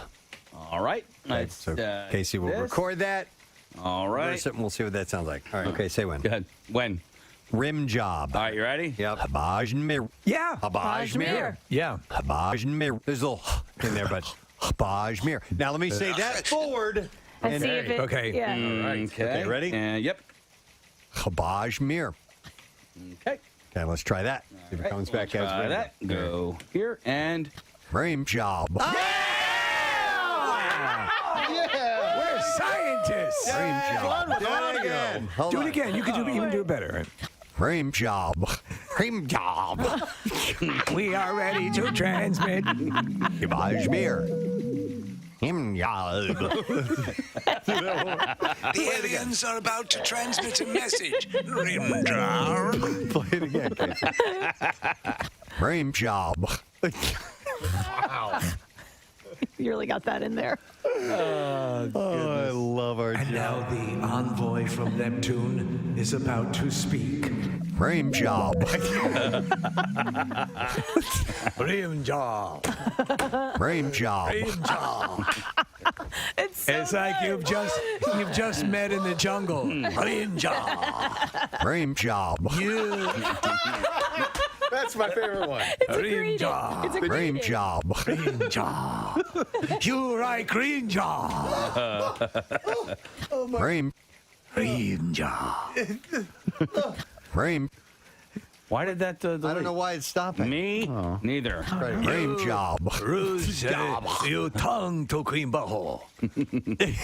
At the end, I go, cream job. Yeah, of course. Wouldn't you? Yeah. It's definitely Cream enough job.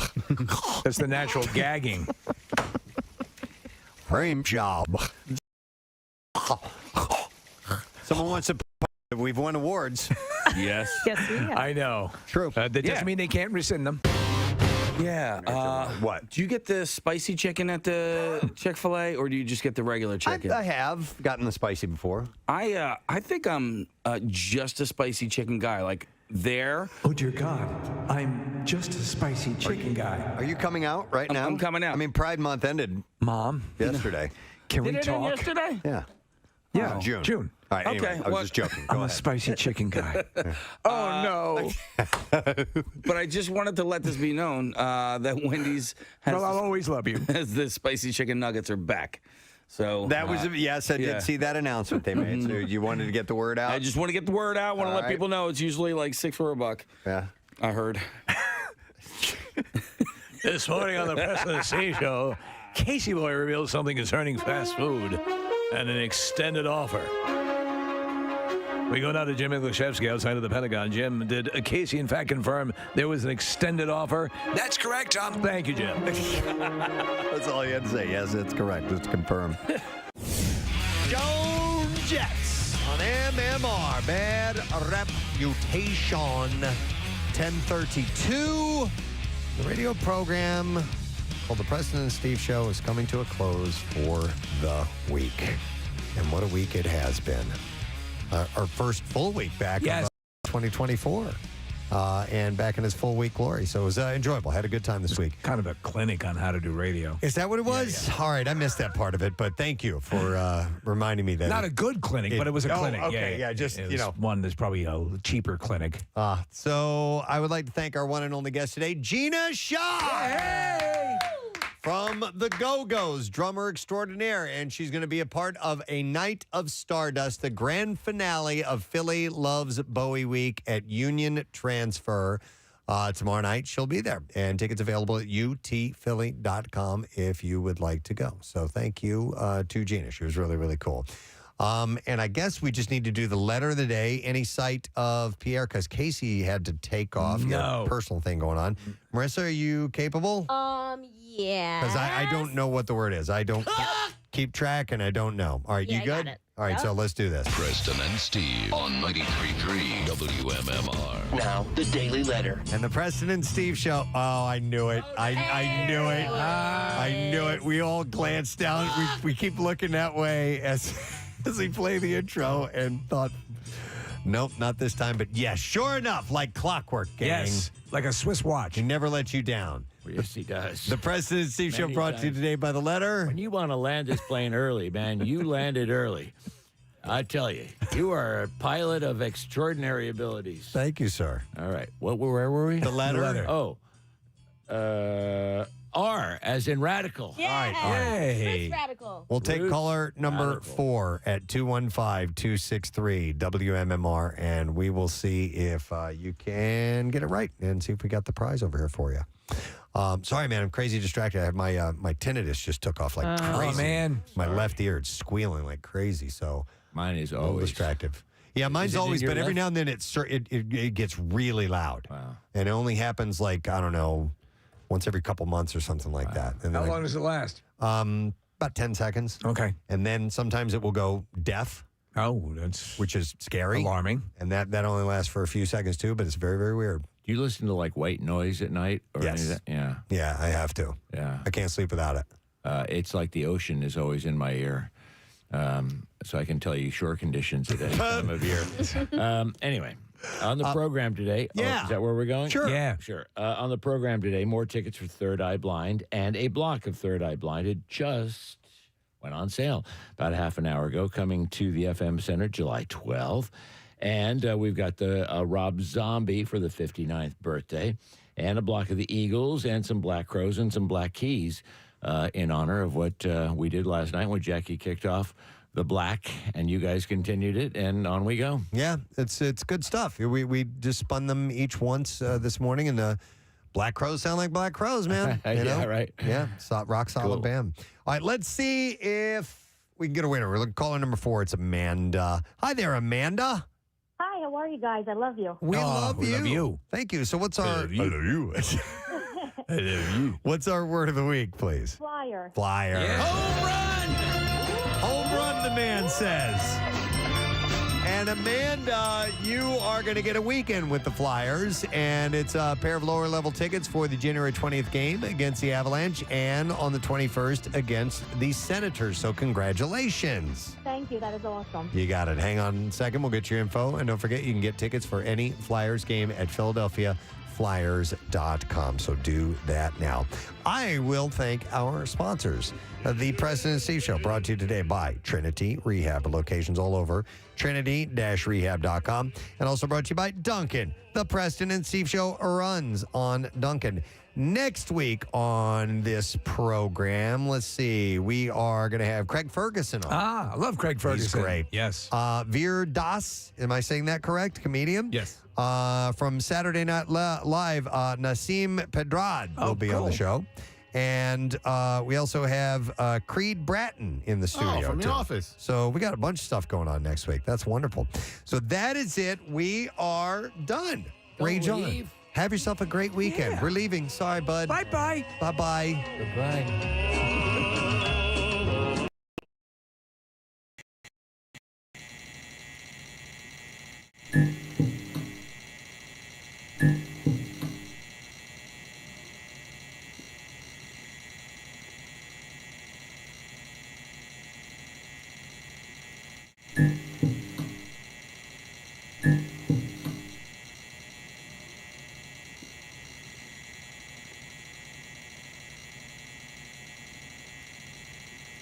Thank you.